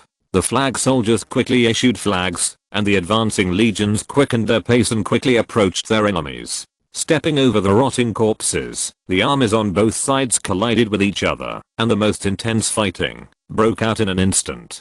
Shouting and killing continued. Blood and flesh flew everywhere, turning the place where the two armies collided into a meat grinder. Soldiers rushed into it one by one, and then fell down as broken flesh and blood. Under Scar's command, Longen's family legion rushed into the enemy's spearman square, like a sharp knife, stabbing the enemy's heart fiercely. The human soldiers followed the minotaurs and jackals, and rushed to the defense line torn apart by the familiar legion. The army of the Kingdom of Facity responded immediately. The legions on both sides immediately surrounded the gap, and were about to surround and strangle the familiar legion that rushed into the hinterland.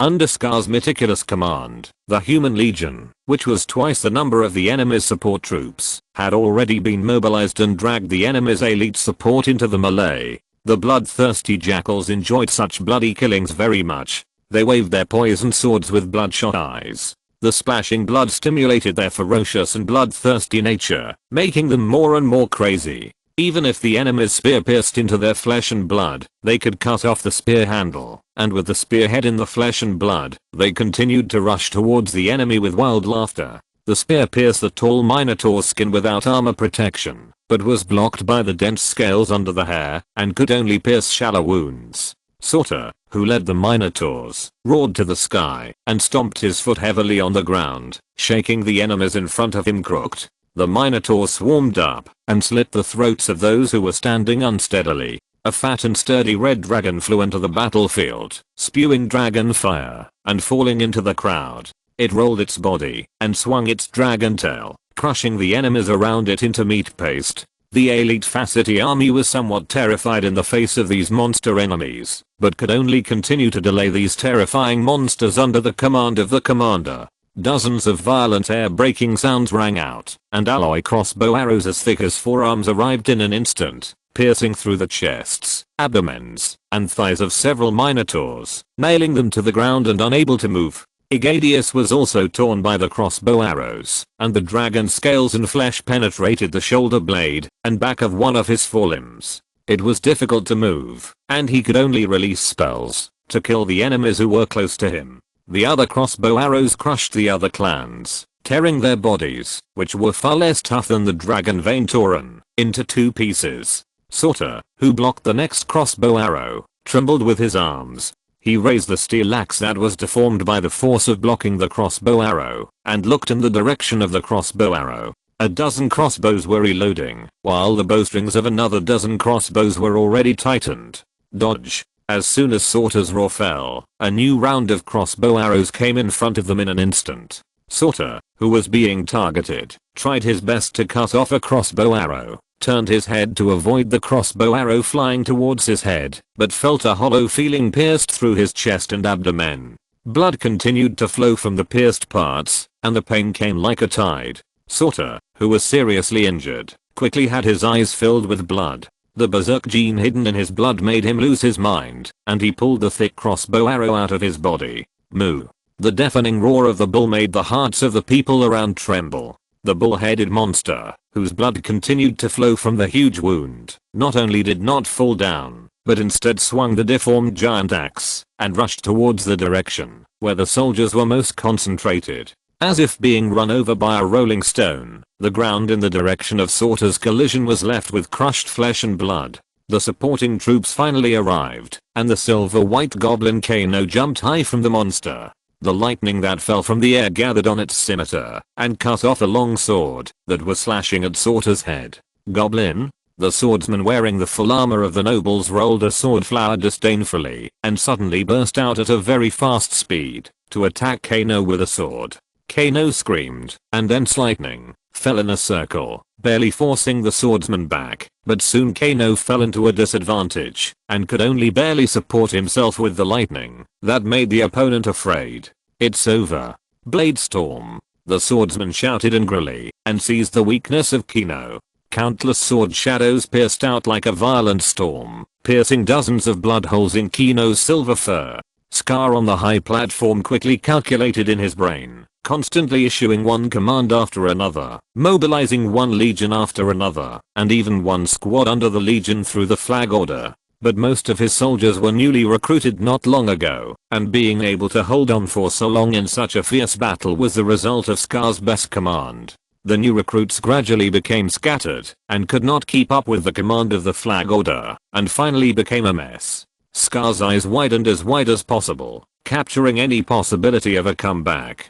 Boom. Or thunder exploded between heaven and earth, and the clear sky was stained with a thin layer of black clouds without knowing when. Scar looked up and saw a blue real dragon wrapped in dazzling electric lights smashing into the battlefield like a meteorite from outer space. Chapter 87 End. The blue dragon roared long and attracted everyone's attention. It fell heavily with a loud boom. The human soldiers beside Long N were shaken by the powerful dragon's might and retreated in fear. A group of high-ranking warriors rushed towards Long N with various weapons, but were hit by a thick lightning from the blue dragon and had to stop. Long N raised his front paws and slapped the ground heavily, slowing down the enemies who tried to approach. Then he raised his neck and spewed out a mouthful of bright blue lightning plasma, which turned into lightning that covered a large area of the enemy. Veneagog stood up from the chariot excitedly and shouted loudly, "Our dragon reinforcement are here." The soldiers of the kingdom of Facity were shocked by the dragon that fell from the sky with lightning and were gradually overtaken by the already defeated army of Veneagog.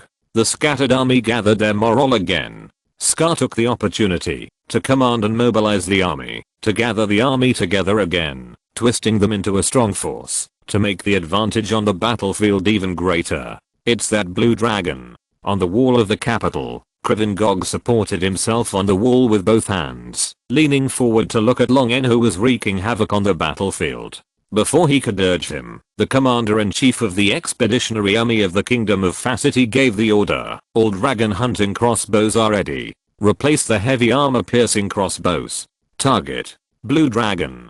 The dragon hunting crossbows on the top of the city quickly replaced the crossbow arrows. The noose disc turned quickly, and the crossbow arm was tightened, accumulating enough power to kill a real dragon. Release. Crack. The huge dragon hunting crossbow was activated, and the power of the crossbow arm burst out, shooting out the special armor-piercing alloy crossbow arrow as thick as an arm like lightning. Long N, who suddenly felt the danger, did not hesitate to stimulate the electric current in his body and poured it into the muscles and bones of the dragon wings. The dragon wings flapped, bursting out with real lightning speed, as fast as a huge blue lightning. He instantly pulled his body away and avoided the crossbow arrows, but was still torn by a crossbow arrow. Long N shook out a circle of lightning rings, electrocuting the enemies beside him into charcoal, and then slowly raised his head, staring at Krivengog on the wall of the capital city and the commander-in-chief of the Facity expeditionary force beside him without any fluctuations in his eyes. Feeling the cold murderous intent, Krivengog couldn't help but take 2 steps back, and even the commander-in-chief of the Facity expeditionary force couldn't help but straighten his back and tighten his muscles. Just a glance, a layer of cold sweat seeped out of Krivengog's back. After coming to his senses, Krivengog shouted angrily at the soldier operating the dragon hunting crossbow, "Reload. Kill this dragon for me." The soldier looked at their general commander and saw that he did not object. He immediately reloaded, capstan charged, and aimed again. Staring at the people on the wall, Long N immediately took off into the air, cast a spell to build several layers of shields, and climbed to avoid the spell attacks of the spellcasters and the Facity army. Long N was flying with lightning all over his body, and his speed increased to an astonishing degree. He flew quickly above the battlefield like an unpredictable lightning, and from time to time cast a spell to condense a few fireballs, and threw them down, exploding in the army of the Facity Kingdom. The dragon hunting crossbow, which was difficult to aim, could only be predicted in advance, but Long N easily avoided it. The battle situation on the ground gradually took the advantage, and the lightning on Long N's body quickly faded. The huge blue dragon was hovering in the air not far from the wall of the capital, revealing a ferocious smile, looking down at Clevengog from above. "You look as annoying as your father, especially since you injured my wings," Long N said lightly. Clevengog's face was gloomy, and he growled, "Shoot." The heavy dragon hunting crossbow turned and aimed at Long N, but Long N remained motionless, just smiling with contempt. Clevengog had a vague feeling in his heart that something was wrong. This blue dragon was so confident, so he must have some way to deal with it. But at the same time, he had hope in his heart, hoping that this stupid and arrogant dragon would overestimate its own strength, be pierced by more than 10 dragon hunting crossbow arrows, struggle to fall to the ground, and then he would personally pick up the long sword and cut off the head of this dragon. Crack. The dragon hunting crossbows fired at Long N, who was only a few hundred meters away, and the huge alloy crossbow arrows shining with cold light came in front of Long N in an instant. Long N just smiled and didn't dodge. The crossbow arrow that was shot straight at Long N, when it entered the range of 50 meters beside Long N, was deflected as if guided by an unknown force, bypassing Long N in the middle and flying to both sides. Clevengog widened his eyes and looked at Long N, who was unharmed, in disbelief. What kind of magic is this? Can it forcibly deflect the direction of the dragon hunting crossbow? When smelting the alloy in the specially made dragon hunting crossbow, special materials that can suppress magic power and restrain spells were added. In theory, it should not be interfered by the spells cast by real dragons. This is not a spell, kid. Long N grinned, revealing his fangs, and smiled. This is physics. A reloaded dragon hunting crossbow was accidentally touched by the nervous operating soldier, and the crossbow arrow that was not aimed was about to fly past Long N. However, the crossbow arrow quickly slowed down to 0 speed when it flew past Long N's side. Long N raised his front paws, and the thick crossbow arrow accelerated into Long N's claws, as if it was attracted. Long N weighed the crossbow arrow and said with a smile, "My family has been hit by so many of your crossbow arrows. You don't have to pay anything. Just take my crossbow." Long N raised the crossbow arrow and threw it like a javelin. The crossbow arrow with electric light hit his chest at a speed that he had no time to react. The burst of electricity instantly turned his internal organs into charcoal, so that he didn't feel much pain. Just when he raised his head blankly and wanted to say something, a long sword came and cut off the head of Clevengog. The commander of the expeditionary army of the Kingdom of Facity forced a smile and said, "Great True Dragon, the leader of the Northern Rebels, Clevengog, is dead. This war should end." Long N glanced indifferently at the guy who killed Clevengog and guessed his identity from the emblem of the Kingdom of Facity on his armor. The army of the Kingdom of Facity was still fighting with his family below, but he did not kill the guy in front of him. He just said lightly, "Let your soldiers lay down their weapons, and I will let you leave safely." After hesitating for a second, the commander of the expeditionary army bent down and said, "As you wish." Chapter 88. After the war, Long N's huge and muscular real dragon body stood majestically on the wall of the capital of Boran, with Galanxus and Agadius bowing their heads slightly on his left and right. The shadow cast by the 3 real dragons in the sunset brought an indescribable impact to humans, making people bow their heads and hold their breath unconsciously. Long N coughed lightly, forgot the background music of Auntie, pressed it down that inexplicably sounded in his mind, and readjusted his posture to make himself look more majestic and powerful. In order to appease the civilians in the capital of Boran and make them believe that the war is over, as a powerful ally of Grand Duke Boran, he needs to stand up and show his military strength, which can make the civilians more confident in their Grand Duke, and Boran can resume normal operations as soon as possible. This also has many benefits for Long N's territory. Only when Boran returns to normal will there be enough economic circulation, and he will have enough gold coins to earn. looking down at the Facity army that had been lined up under the city wall and was turning around to march towards the northern border. Longen glanced at the civilians in the capital of Boran who were still hesitant, but no longer worried and anxious. The passionate speech of Vineagog in front of the royal palace castle attracted a lot of popularity for him. The content of the speech was covered by the amplification spell and broadcast to the whole capital. All the civilians could hear their Grand Duke speaking to them, which made many civilians very excited. The real dragons with beautiful and majestic figures on the city wall also played a good role.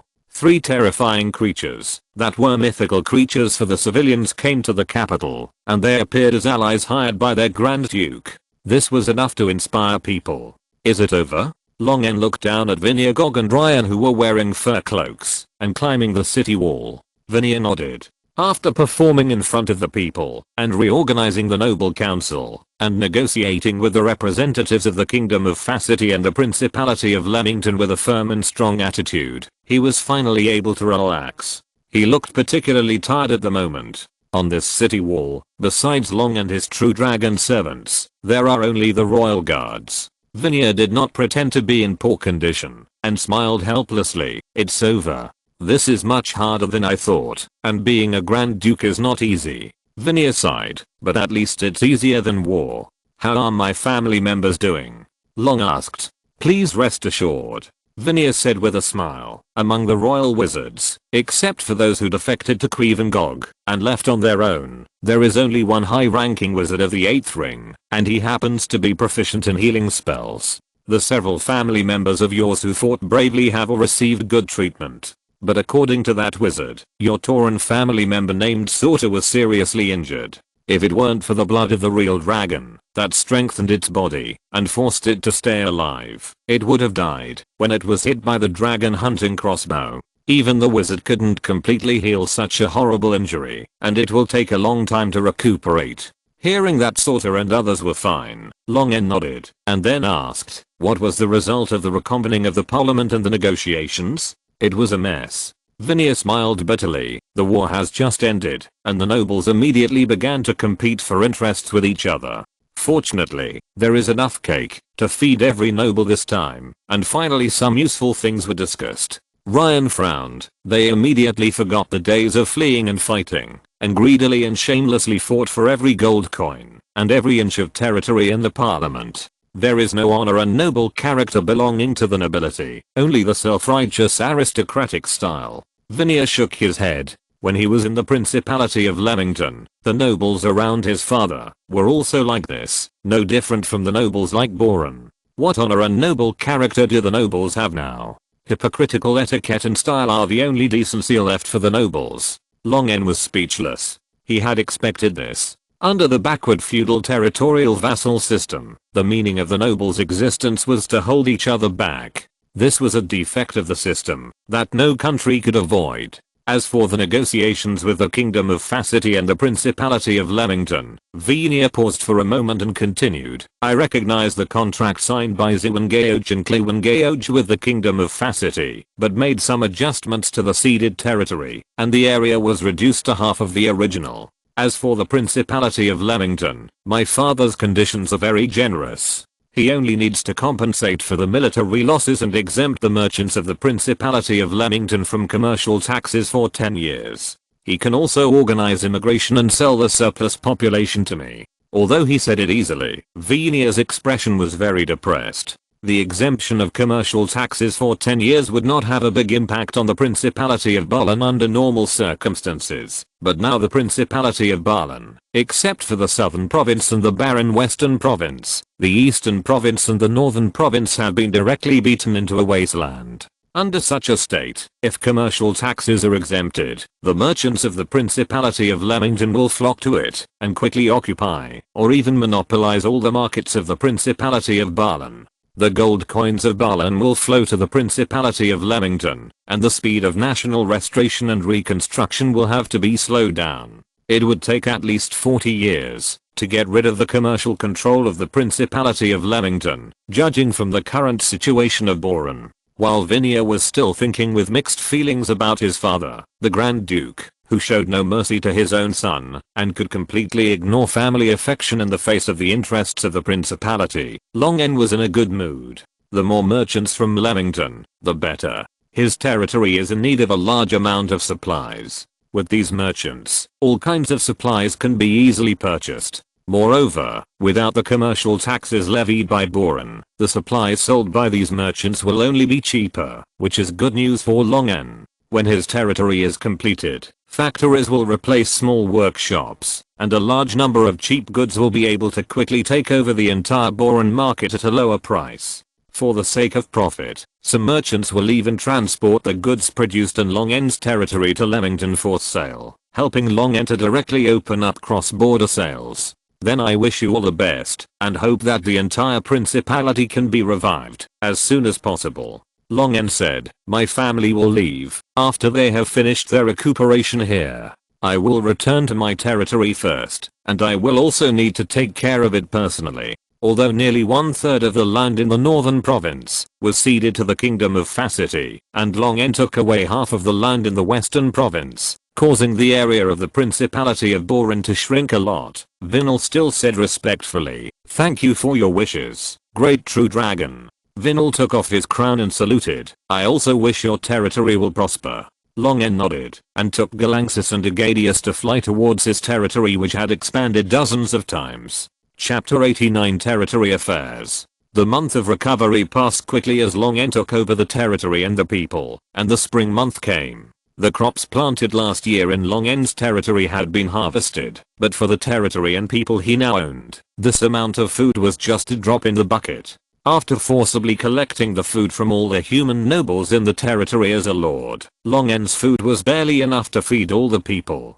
Although in order to expand the cultivated area and restore agricultural production in the territory, the new wheat and potatoes harvested in the harvest month last year were planted in the fields as seeds, or sold to farmers who had land to cultivate on their own, resulting in him only having old grain stored for several years. But the refugees who were reduced to fleeing due to the war did not care about the quality of the food, and they were grateful to be able to eat enough. Great Master, the population census of Black Rock Town has been completed. There are a total of more than 34,700 people, of which more than 70% are young and middle-aged people who can work, and 20% are human cubs. The wizard took the population census form and the territory development progress report form written on the paper made by the territory. Long En corrected Glengo's wording. Humans generally use children instead of cubs. After flipping through a few reports, Long En said, can you complete the construction of civilian housing in Black Rock Town before the end of the spring month? Glengo bowed and said, according to the current progress, it can be completed in the second half of the spring month. Long En nodded and motioned Glengo to leave. Glengo left the dragon's nest, and Long En's voice came from the cave. Next, Flulis walked in with a pile of manuscript paper, with an excited smile on her face. The new job that Long En gave her was very interesting, so she devoted all her energy to this new job during this period of time. Success. Before she even got close to Long, Fluis excitedly waved the manuscript in her hand and said, your big pot for boiling water can really weave cloth. Hearing this good news, Long grinned and corrected, that's called a steam engine. With Long explaining the principle and providing ideas, Fluis and Tangchu worked together to make a usable steam engine. The sealed shell that was difficult to make for the first generation of steam engines was no problem for the dwarves, which made the research and development of the steam engine progress rapidly, and even the application model of the steam engine was also developed by them. Long En looked at the steam loom manuscript of Fluis, praised it with approval, and said, the mechanical structure is still too complicated. You and Tangchu should improve it. After that, Long En pointed to the heating position on the drawing, a strange symbol drawn by Fluis, and asked, what is this drawing? It's a magic circle. Fluis said as a matter of course, it's too troublesome to burn charcoal all the time. If you really want to do hundreds or thousands of hot pot looms as you said, you have to build several more charcoal burning workshops. I modified the heating magic circle that maintains the temperature in the dwarf wine furnace, and put it in the hot pot, so that you don't need to keep adding coal. Long En originally wanted to wait until Fluis fully understood the steam engine, and then let her use magic to improve the part that can be replaced by magic. Unexpectedly, she directly integrated the magic into it in advance during the experiment. It is worthy of being a magic scale with a quick and active mind and a natural talent for magic.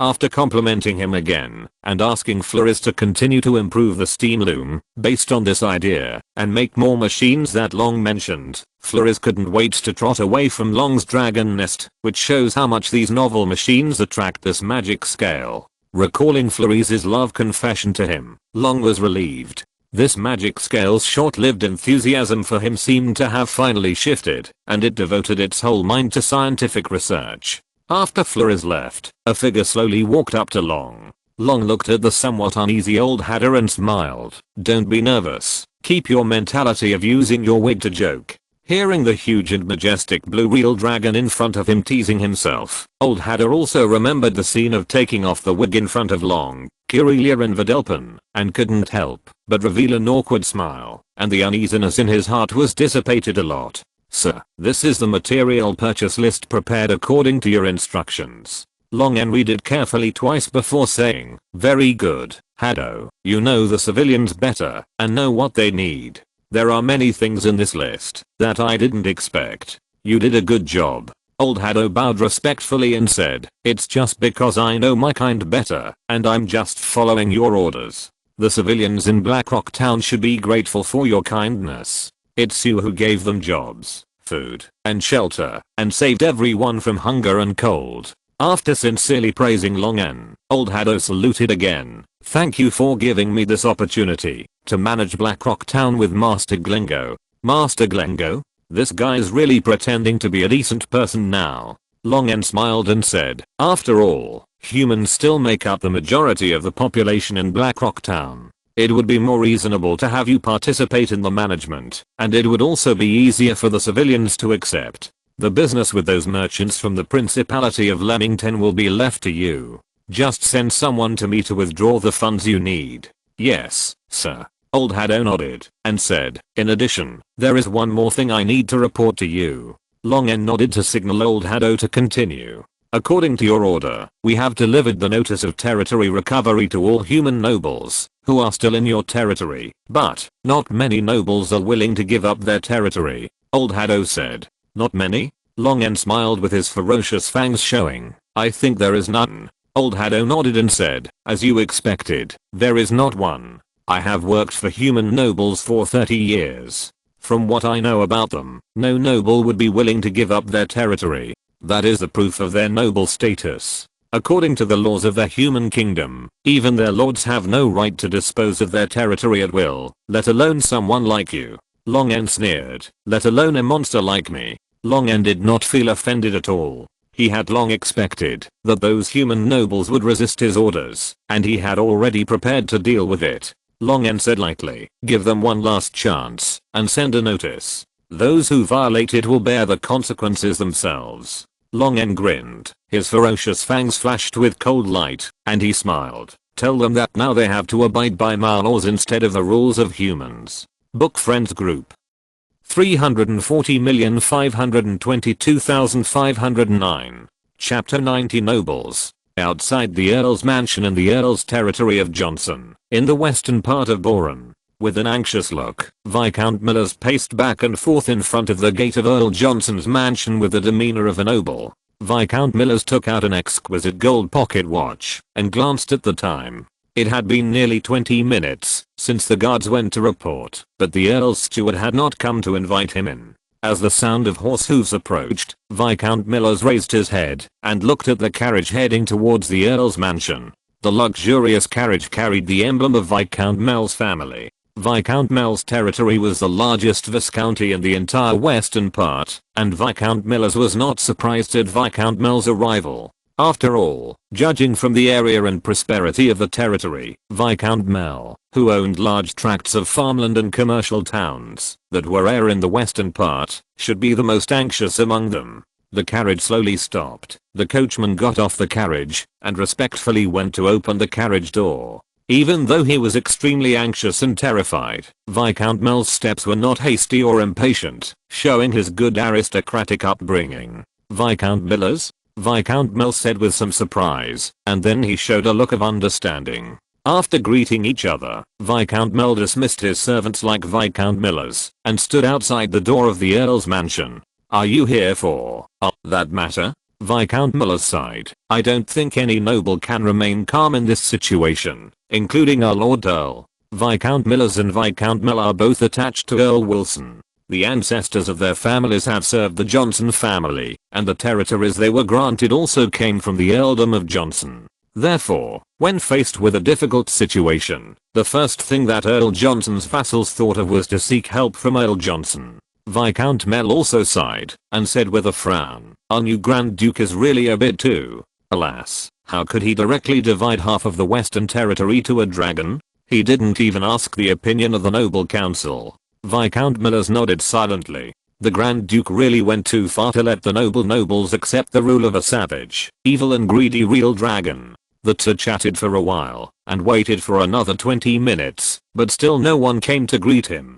Viscount Mel began to pace anxiously in front of Viscount Millers, just like Viscount Millers before. Viscount Mel took out his pocket watch and confirmed the time on it. "It's been 20 minutes, why hasn't the Earl sent someone to invite us in?" Viscount Miller shrugged and said, "Don't ask me, I've been waiting for 40 minutes. As the sun set, carriages with noble emblems arrived in front of the Earl's mansion. Every noble who got off the carriage looked at the nobles standing outside the door. It was getting dark when the guards finally opened the door of the mansion. The Earl's old butler invited the hungry nobles in with impeccable etiquette. A dinner was being held in the hall. The hungry nobles cut the food on the plates with elegant manners, but their minds were obviously not on the delicious food in front of them. The person sitting at the head of the long table was not Earl Johnson, but Earl Johnson's eldest son. The young Mr. Johnson smiled dignifiedly and talked to the nobles present, but he could not reduce the depression in the nobles' hearts.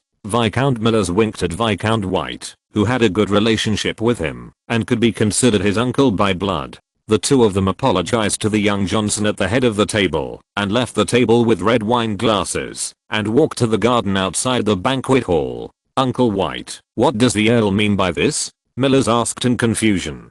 Viscount White, who was already over 60 years old, had been dealing with Earl Johnson for decades, since he succeeded Viscount White, but at this moment he had no idea about the Earl's performance. "Anyway, we are on the same side as the Earl in this matter," Viscount White said. "Be patient and wait. After the Earl has thought of a solution, he will summon us the day after tomorrow at the latest." Viscount Millers nodded, but did not ask Viscount White why he was sure that the day after tomorrow would be the latest, because 3 days later was the deadline set by the evil dragon. On the other side of the Earl's mansion, in the opposite direction of the banquet hall, in the Earl's study, leaning on a high-backed chair, Earl Johnson, with grey hair, opened his eyes, revealing his clear eyes. He picked up the quill in front of him, dipped it in ink, and began to write on the well-made papyrus letter paper. After dipping it in ink several times, Earl Johnson signed his name at the end of the letter. Fold the dried letter paper, stuff it into the envelope, and seal the opening with wax. Earl Johnson thought for a moment, then picked up the seal on the desk and stamped the uncured wax with a wax seal that represented the Johnson family and Earl Johnson's will. Calling a trusted servant, Earl Johnson said, "You ride the griffin and deliver this letter overnight." Until the end of the banquet, the nobles did not see Earl Johnson, and they were all arranged to rest in the guest rooms. But to the surprise of the nobles, they were summoned by Earl Johnson the next morning, which was much faster than they expected. After all, based on the attitude shown by Earl Johnson the day before, the nobles thought he would make a decision at the last minute. As soon as they entered the meeting room, a nobleman asked impatiently, "Mr. Earl, among the territories allocated to the real dragon by the Grand Duke, you have the highest title, the most prestige, and the most wisdom. I believe you have already thought of a way to deal with the unreasonable demands of the real dragon?"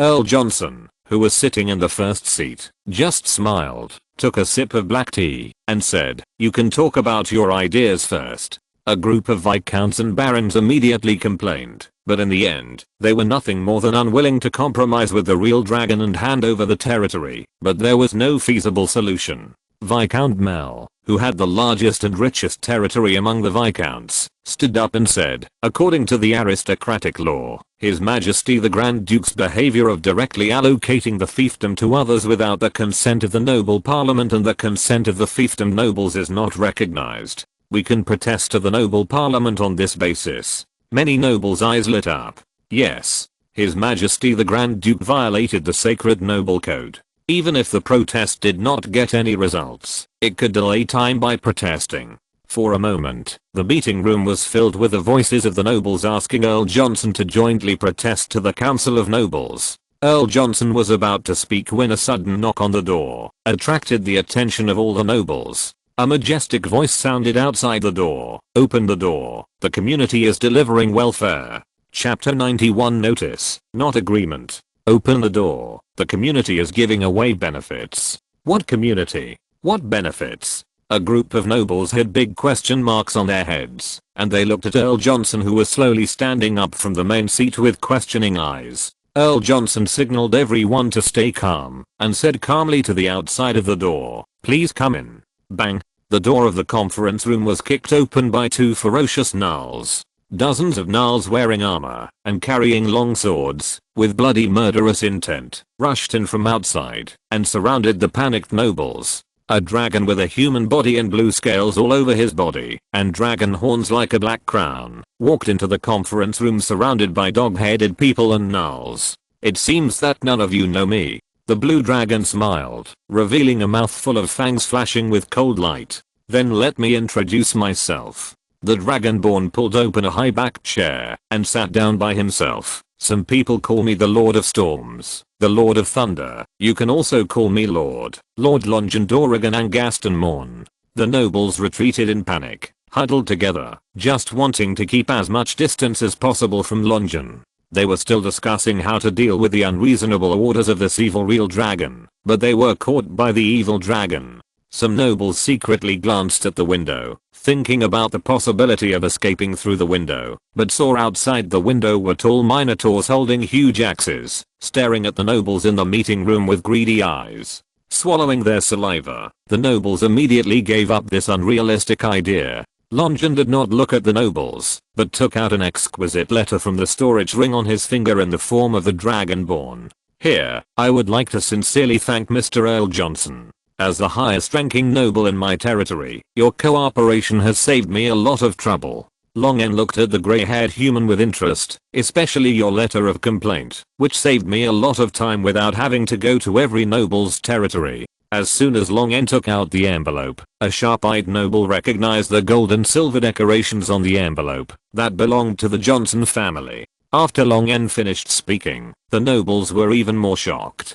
Looking at the nobles with expressions of I'm about to fight to the death. Why did your majesty surrender first? Longen's mouth curled up, and he became more interested in Earl Johnson. In the angry, questioning and puzzled eyes of the nobles, Earl Johnson put his hand on his chest and saluted Longen in the way of greeting the lord, thus showing his attitude. As your subject, this is what I should do. The nobles on the side either shook their heads and sighed, or were furious, and almost cursed Earl Johnson for being shameless. Longen knocked on the table twice and coughed lightly, causing all the nobles to look at him. Excluding the knights of the feudal lords, there are a total of 42 feudal nobles in the whole territory, 9 viscounts and 18 barons present. 2/3 of the nobles are here. Longen took out a stack of documents and threw them to the nobles at the other end of the long table. Take a look at this notice, one for each person. Viscount Mel picked up the high quality paper and took a look at the style that lacked beauty and elegance.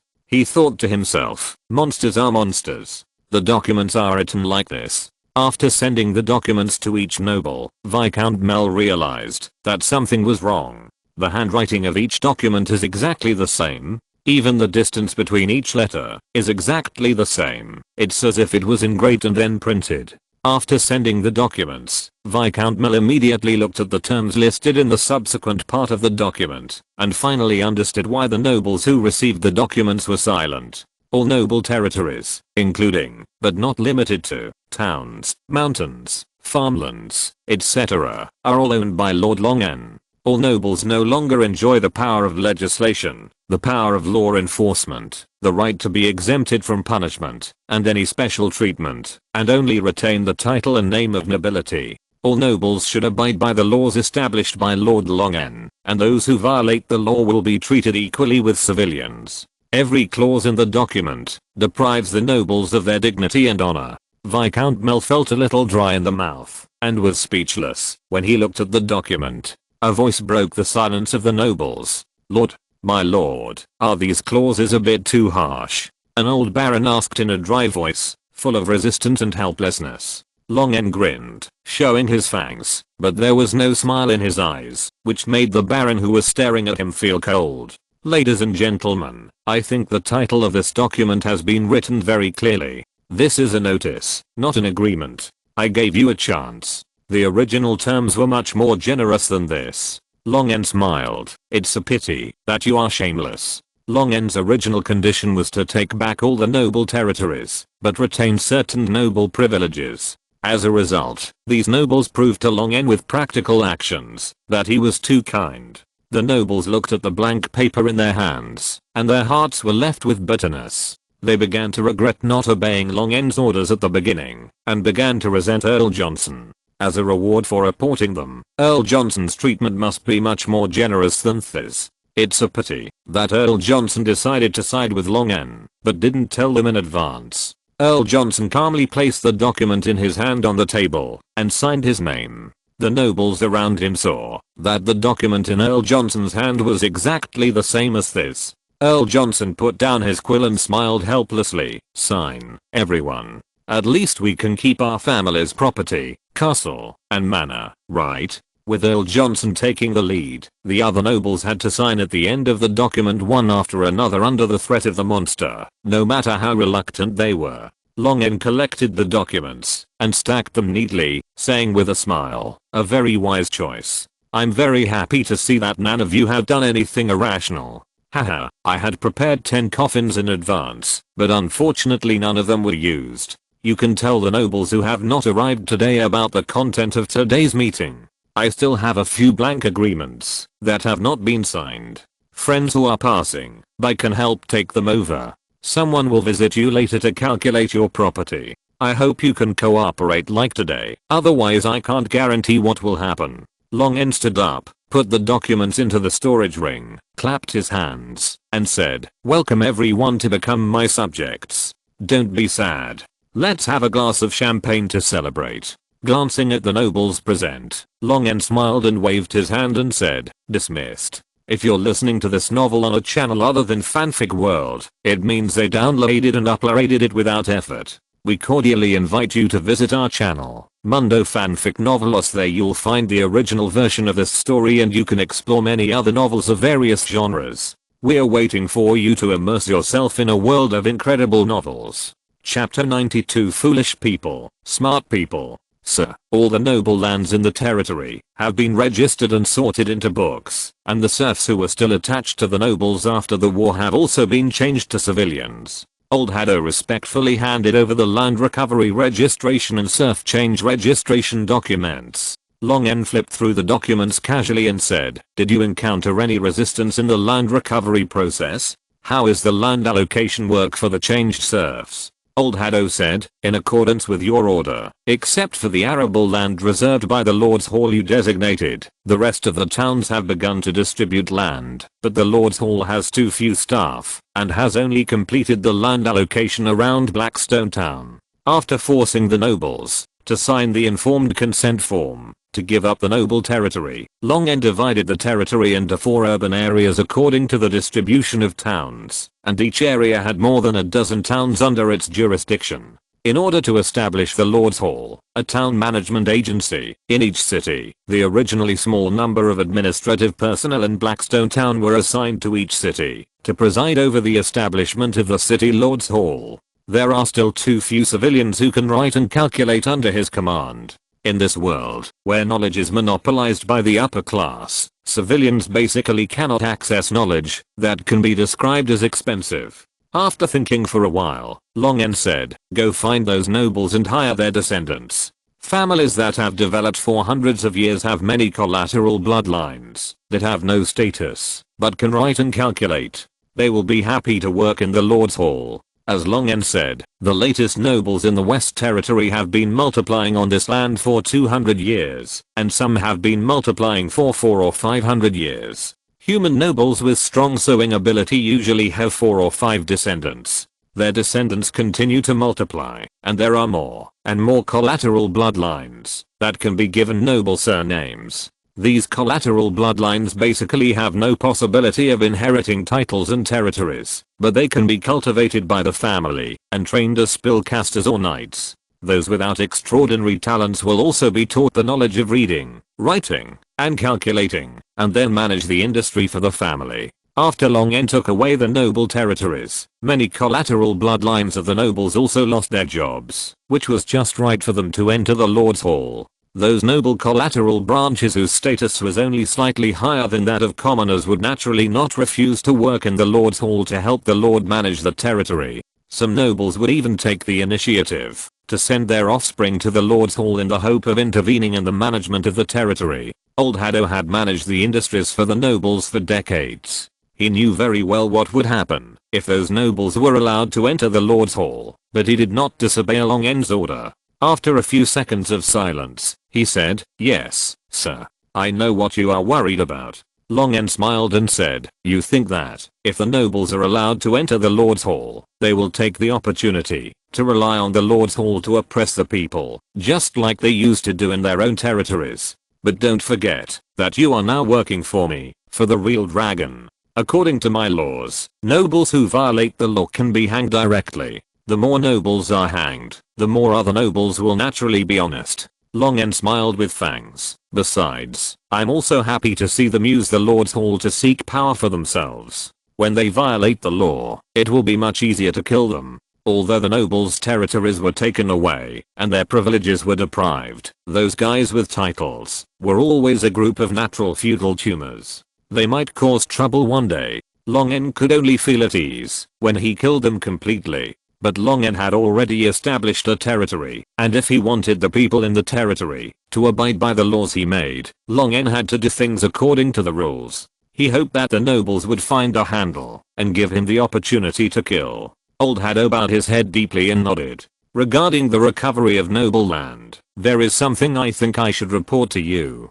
Old Haddo said. Longen nodded and motioned for Old Haddo to continue. "The land recovery work in the entire territory has not been blocked, but there was a baron who committed suicide after measuring the land and signing the documents. His family left the territory after his suicide and went to the capital of Buran." "Humph, stupid," Longen said. "You have the courage to face death, but you don't have the courage to continue living after losing everything you have as a noble. It's really stupid." Longen had no sympathy or pity for this kind of noble who lived in the glory of the past and refused to make changes. Seeing that Old Haddo had not said goodbye and left, Longen asked, "Is there anything else?" Old Haddo replied, "You summoned Earl Johnson a week ago, and he is waiting outside your dragon's nest." Longen remembered this and nodded to Old Haddo. "Then you go back first and let them in when you leave." "Yes, sir." Old Haddo saluted and left the dragon's nest. Longen waited for a while, and Earl Johnson came in.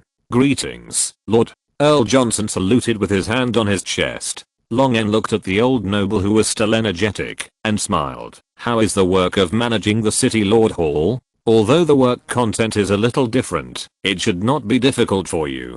As a reward for the nobles who took the initiative to serve and reported the collusion in time, Longen handed over the city Lord Hall of a city to Earl Johnson for management.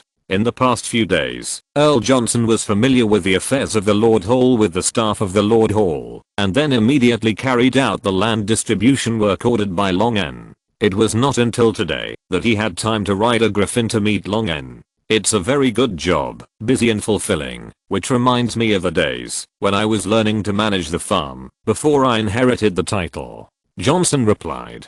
Johnson did not shy away from missing his former noble life, and he seemed very frank, which made Longen smile even more. Longen admired Earl Johnson, who could recognize the situation and quickly accept the status quo. while those barons and viscounts were still full of resentment and pain for the lost territory and drank all day to drown their sorrows, Earl Johnson had seized the opportunity and devoted himself to the new job. "I heard that some nobles have been spreading some bad remarks about you?" Long N asked with a smile. Earl Johnson had no expression, only said, "It's just some irrational remarks when venting emotions." Long N smiled and shook his head. "Those idiots should thank you.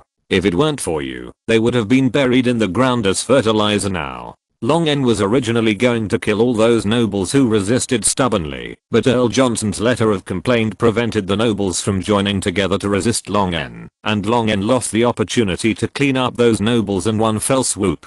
Earl Johnson knew what Long N meant. He lowered his head and said, "After all, most of them are vassals of the Johnson family. As their lord, I still hope that they can all survive. Thank you for not blaming me for my self-willed behavior and for treating the Johnson family so well." Long N smiled and said, "I'm always tolerant of smart people." Chapter 93, Taking a Day Off. "I'm not in good condition. I need to adjust my mentality. I'll take a day off. I'll update 3 times tomorrow." Chapter 94, Land of Hope. A huge caravan came from the east, heading towards the western border of the Principality of Baalan. The caravan had more than 500 people, all of whom were large carriages pulled by giant draft horses, and the carriages were full of goods that were currently in short supply in the Principality of Baalan. The Principality of Baalan, which had just experienced a war, was like a patient covered in scars, hungry for all resources that would help it recover from its injuries. In front of the caravan, on a carriage pulled by 2 giant draft horses, a wealthy middle-aged man wearing a silk robe and a gold ring lifted a corner of the cloth covering the goods, and confirmed that the goods under the cloth had not been dampened by the recent rain. At his beckoning, a young man jumped off the carriage and walked over, neatly tying the ropes on the cloth tightly to the frame again. Tightening the knotted rope, the young man said dissatisfiedly, "Uncle Dola, why did we run to such a faraway place? My butt is almost getting a carbuncle from sitting." The wealthy middle-aged man Dola snorted and said, "What do you know? This is the guidance of the priest of the god of commerce. There are potential business opportunities in the western part of the Principality of Baalan. Marin, you must learn to listen to the will of God.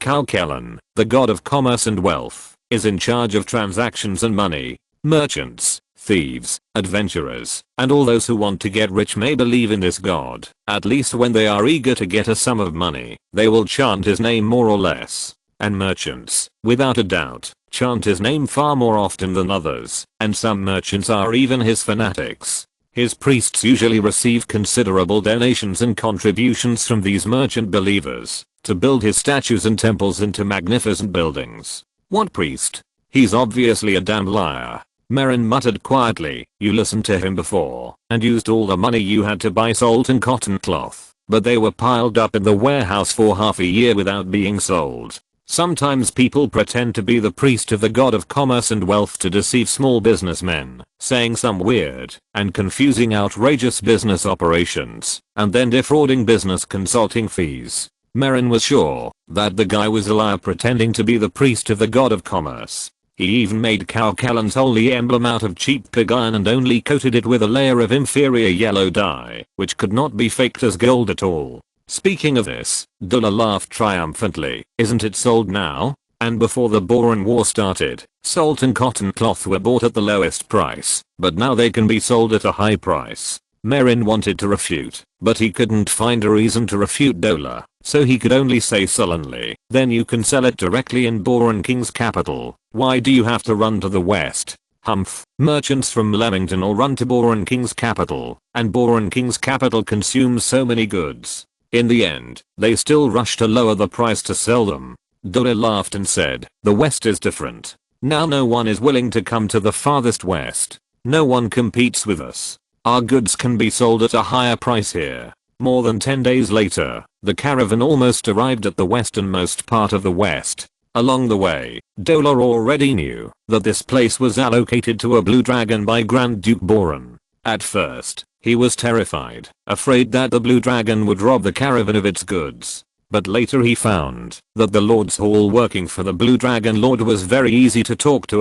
They bought some of the supplies at the price he offered, and there was no snatching, price cutting or forced buying and selling. This made Dola feel a lot more at ease, so he dared to walk towards the most prosperous Blackstone town mentioned by the staff of the Lord's Hall. Dola finally saw the edge of Blackstone town, and it was not until the afternoon that the caravan entered Blackstone town. Looking at the large areas of houses under construction and the civilians who were working with satisfaction and joy on their faces, Dola was slightly shocked. Unlike the East Territory, which was ravaged by the war and had few people, and King Balan, whose civilians still had numbness and grief on their faces, this place did not look like it was affected by the war. If someone who didn't know came here, they would probably think that this was a prosperous city-state that was being expanded somewhere. The busy civilians hurriedly passed by the caravan, curiously looking at this caravan that was different from the local merchants in Balan, but no one stopped to talk to them. Leaving the caravan outside the city, Dola led a few followers into the town and stepped onto the built blocks. The surprise on his face became more obvious. These streets were built very wide, enough to accommodate 6 carriages traveling side by side. The road was paved with stone bricks, and it was completely unlike a small town in the countryside, dirty and muddy. The houses on both sides of the road were all newly built 3-story stone brick houses, which looked neat and full of civilization. Along the way, Dola deliberately avoided the windows of the houses, and was even more surprised to find that no one here poured excrement directly out of the windows, and there was no trace of dirty feces and urine on the ground, making the streets look clean and comfortable. It looks even better than the capital of King Boran. Dola was happy. The better the civilians here lived, the easier it would be to sell his goods. In his joy, Dola suddenly saw a group of armored short monsters coming from the corner in front of him. He subconsciously wanted to avoid these evil dog-headed men. This abnormal behavior immediately attracted the attention of the Kobold Patrol, who came forward to question and search Dola and others, and left only after confirming that there was no problem. Dola looked at the backs of the Kobold Patrol as they left, and stuffed the few silver coins he had taken out back into his pocket, with a look of emotion. This was the first time he had encountered a guard who would not extort a merchant who was obviously from another place, and even rejected the silver coins he offered. He had never seen such discipline in humans, whether in the Principality of Balan or the Principality of Leamington. After spending 3 copper coins to find a passerby to find the way to the Lord's Hall, Dola decided to find a place to fill his stomach first. According to his previous experience with the Lord's Hall, it was about time for the Lord's Hall employees to rest and eat, but after finishing their meals, they would continue to work until 7 o'clock in the evening. He could have a full meal, rest for a while, and then meet the officials working in the Lord's Hall in a decent manner. What is this place? While looking for food, the group passed by a large manor, which was surrounded by a 1-meter high wall, so they couldn't see what was inside. At the door of the manor, children aged 5 or 6 to 11 or 12 kept pouring out. The cloth bags carried by those children were filled with books. Each child has several books. Dola was shocked beyond words. Having sold paper and ink, he knew how expensive knowledge was, so it was even more difficult to imagine why these children who were obviously dressed like civilians could have so many books. After some inquiries, Dola learned that these books were distributed by the Lord's Hall, and these children were acquired by the Lord's Hall to go to school to study. They found a restaurant opposite the school. While Dola was cutting the venison ribs in front of him, he looked out the window at the civilians, who were walking into the school one after another. Those were ordinary people who voluntarily went to the school to learn knowledge after a day's work. The people of Blackstone Town called this going to night school. Knowledge was so easily taught to the common people, and those who were willing to learn could get better jobs with the reading, writing and calculation they learned.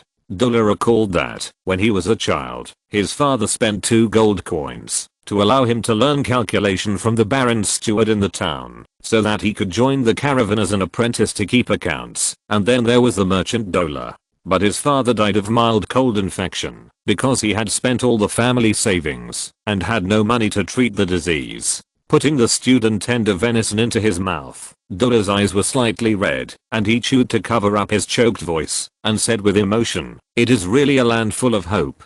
Chapter 95 Sea Serpent. The huge blue dragon wings passed through the sky of the territory, passing through the wasteland being developed, and the construction site, where houses were still being built. After inspecting the territory, Long N turned around in the high winds, and landed gracefully on the high mountain near the dragon's nest. Merchants from the Principality of Leamington finally began to come to the west, and the materials needed for the development of the territory were quickly replenished. Relying on the improved paper-making technology with high production, paper became the export product of the territory. The paper produced in Long N's territory is pure white in color, with a flat surface and a strong texture. It is much easier to use than papyrus, and the key is that the price is much lower than papyrus. Merchants who came to the west to sell their goods were happy to buy a large amount of paper and transport it to the capital of Barlin and back to the Principality of Leamington. The huge profit margin ensured that they had enough money. In addition, with more business travelers coming and going, the service industry in Blackstone Town began to flourish slowly, and the Lord's Hall was finally able to start collecting taxes. The house construction project was coming to an end, and the extra labor was hired by the Lord's Hall to start building a factory next to Blackstone Town. Long N was about to build a cotton textile factory there, using the steam loom that was determined after many improvements by Flawless and Tangchu. Under Long N's instructions, the Lord's Hall revealed to the merchants in Leamington that they needed a lot of cotton. It is believed that the merchants will transport carts of cotton next time to provide sufficient raw materials for Long N's textile factory. The development of the territory has been on the right track, and it only takes time to prosper. Long N walked towards Curelia's dragon nest, handed over the care and management of the territory to Curelia, and flew over the Storm Mountains alone, heading towards the Storm Sea. The three-masted sailing ship of the dwarves had long disappeared on the coast, presumably destroyed by hurricanes and waves. Long N flew to the open sea, looking for his prey. Thunder roared in the sky, and another storm was about to come. The creatures in the sea sank into the deep sea to avoid the raging turbulence, storms and lightning. Unable to find prey, Long N simply dived into the water and dived into the deep sea. With his webbed fingers spread out and his dragon wings flapping, Long N moved forward underwater like a torpedo. The dragon pupil expanded from a vertical line to an ellipse under the transparent membrane that protected the eyeball, allowing Long N to see things within 200 meters even in the dark seabed. In his sight, a large group of marine creatures quickly fled and merged into the darkness in the distance. Long N controlled the sea water and ocean currents, roaming in the deep sea, looking for suitable prey. Perhaps because he did not dive deep enough, Long N encountered some marine creatures with weak strength. Most of them did not have the courage to face Long N and turned around and ran away. A small number of them did not run away immediately, and their strength did not meet Long N's expectations. He directly released the dragon's might to scare them away. Just as Long N was hesitating whether to dive into deeper waters, a group of panicked sardines attracted Long N's attention. Nearly 1 million sardines swimming at a very fast speed gathered into a school of fish with a diameter of nearly 50 meters, like a black storm sweeping the ocean, which looked extremely spectacular. But in this black storm, there was a long and huge black shadow rushing around, tearing the storm apart. The fish that were constantly scattered and gathered together quickly approached Long N, who did not release the dragon's might. They were chased by the black shadow and only wanted to escape, without any intention of changing direction. It seemed that the creature behind them was much more terrifying than Long N, who was 13 meters long. Long N had a sense of alarm in his heart, and his eyes were locked on the creature that was chasing the fish and feasting on it. What kind of creature is this that has the strength to threaten me? Long N quickly released the dragon's might and came in the direction of Long N. The sardines that had gathered in groups suddenly collapsed, gave up the instinct to gather for survival, and swam in all directions in fear. After the fish school collapsed, the huge figure chasing the sardines was stunned and then realized that a strong dragon's might was locked on him. But the figure did not flee. Two tiny eyes on its huge and ferocious head flashed with a cautious and angry look, staring at the blue dragon in front of it that had interfered with its hunting. Without the cover of the school of fish, Long N could see the creature clearly. The dark blue scales covering its entire body, which allowed it to easily blend into the deep sea, the spikes and leather folds on its neck and back that stood up due to anger and protest, and the huge head that looked like a dragon or a snake. It's actually a sea snake? Long N narrowed his eyes. Sea snakes are a rare and extraordinary creature. Their scales have a protective ability and elemental resistance that is not inferior to that of real dragons. Their bones and blood are also precious magical materials. People have always tried to hunt them, but rarely encounter them as they wish. In stealth mode, sea snakes almost blend into the color of the ocean and can naturally avoid all detection magic. Even legendary spellcasters cannot easily find a stealth sea snake. In all cases where sea snakes were found in the sea, they were either in conflict with other creatures or, as in Long N's case, happened to encounter sea snakes preying on them. According to the rare records, adult sea snakes are usually 20 meters long and can reach level 6 in strength. If they rely solely on their bodies to fight, adult sea snakes are not much weaker than real dragons. This strange creature can continue to grow in the deep sea. The largest sea snake ever seen has exceeded 100 meters. It only slightly flipped its body and set off a huge wave, overturning the boat the witness was riding and sinking it to the bottom of the sea. The sea snake in front of Long N was about 30 meters long and its strength had already entered the ranks of the high level. Therefore, it was not afraid of Long N, a blue dragon that was only 13 meters long. It's you. Long N's dragon power condensed and enveloped the sea snake not far away, making the folds on the sea snake's neck more tightly stretched by the spikes, making its body look larger and more deterrent. It was completely enraged. Long N spread out his mental power, ready to lock onto the sea snake, but saw that the sea snake burst out at an almost impossible speed, and its 30-meter body quickly rushed towards Long N. So fast. Long N was secretly shocked. This speed was even faster than the speed he burst out after stimulating the electric current in his whole body. Bang! The huge sea snake head that looked like a real dragon fiercely hit Long N's outstretched claws, making a dull sound of flesh and blood colliding, and knocked Long N back more than 10 meters in the seawater. Before Long N could fight back, a huge snake tail broke through the seawater and whipped towards Long N at an extremely fast speed, leaving holes in the seawater where the snake tail passed. Bang! Long N's dragon tail swung and whipped back on the attacking snake tail. Chapter 96 Electromagnetism. Hiss, it's so hard. Long N swung his dragon tail that was hurt by the collision and looked at the sea snake that also suffered a setback. He seriously suspected that the sea snake might also be the product of a real dragon in ancient times. Otherwise, how could it look so much like a real dragon and have a body and strength comparable to that of a real dragon? This is because sea snakes don't have the ability to cast spells, otherwise they would be no different from real dragons.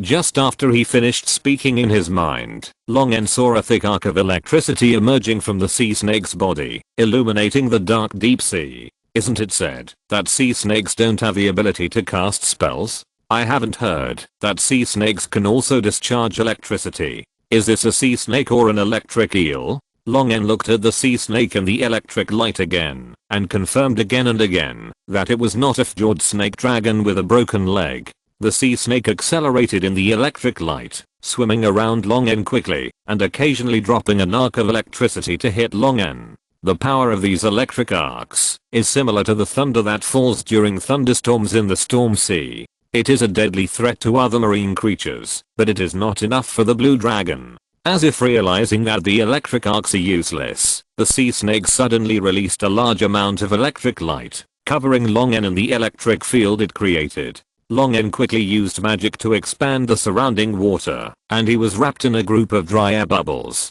The subsequent lightning in the electric field was guided by the sea water, and avoided Long N in the bubble. Looking at this scene, Long N slowly shook his head. After all, it is not a real dragon. Even if it has spell-like abilities, it cannot be fully utilized. The power of this lightning is not really controlled by it. It is more like borrowing something and using these lightning superficially. Long N stared at the sea snake that had retreated after seeing that the lightning was useless, and took out a bullet-sized metal ball from the storage ring. Lightning flashed on Long N's body, and the metal ball was suddenly ejected by some force, leaving a white line of air in the seawater at a speed that broke the sound barrier and shot into the body of the sea snake. Scarlet blood gushed out of the round wound and filled the seawater. Wounded by the extremely fast strange attack released by Long N, the pain of being pierced through the body aroused the fear of the sea snake, and it turned its huge head and turned to escape.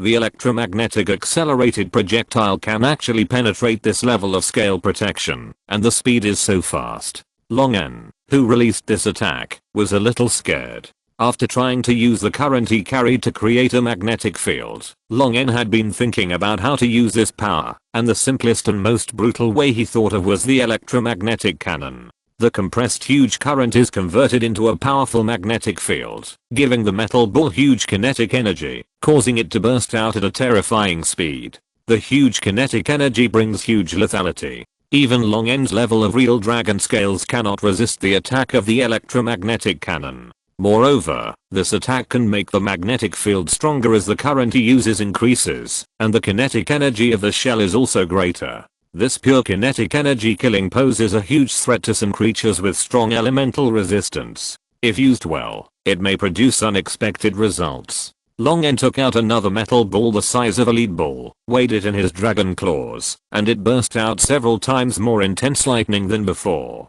The strong magnet pushed the metal ball towards the fleeing sea snake. However, the lead ball was too heavy, and the kinetic energy given by the electromagnetic field could not allow the metal ball to maintain linear motion. It soon fell into the dark deep sea in a parabola. It seems that I can only use some metal objects with small mass as cannonballs now. The current I can stimulate is still too small. As he spoke, Long N controlled the magnetic field to push himself. The flashing lightning on his body quickly decomposed the seawater in front of him into gas. In a short period of time, Long N no longer felt the resistance of the seawater, and his speed suddenly increased by several levels, quickly shortening the distance with the sea snake. The huge sea snake twisted its body in the seawater and fled forward with all its strength. Sensing the flashing lightning, the sea snake looked back at Long N, who was wrapped in lightning and bubbles, and was so scared that the spikes supporting the folds stood up, and the speed of swimming was a few points faster. The distance was rapidly shortened, and circles of static electricity spread out from Long N, transforming the sea area into a huge electromagnetic field. Electromagnetic twisting repelled the sea snake from all directions, slowing down its swimming speed.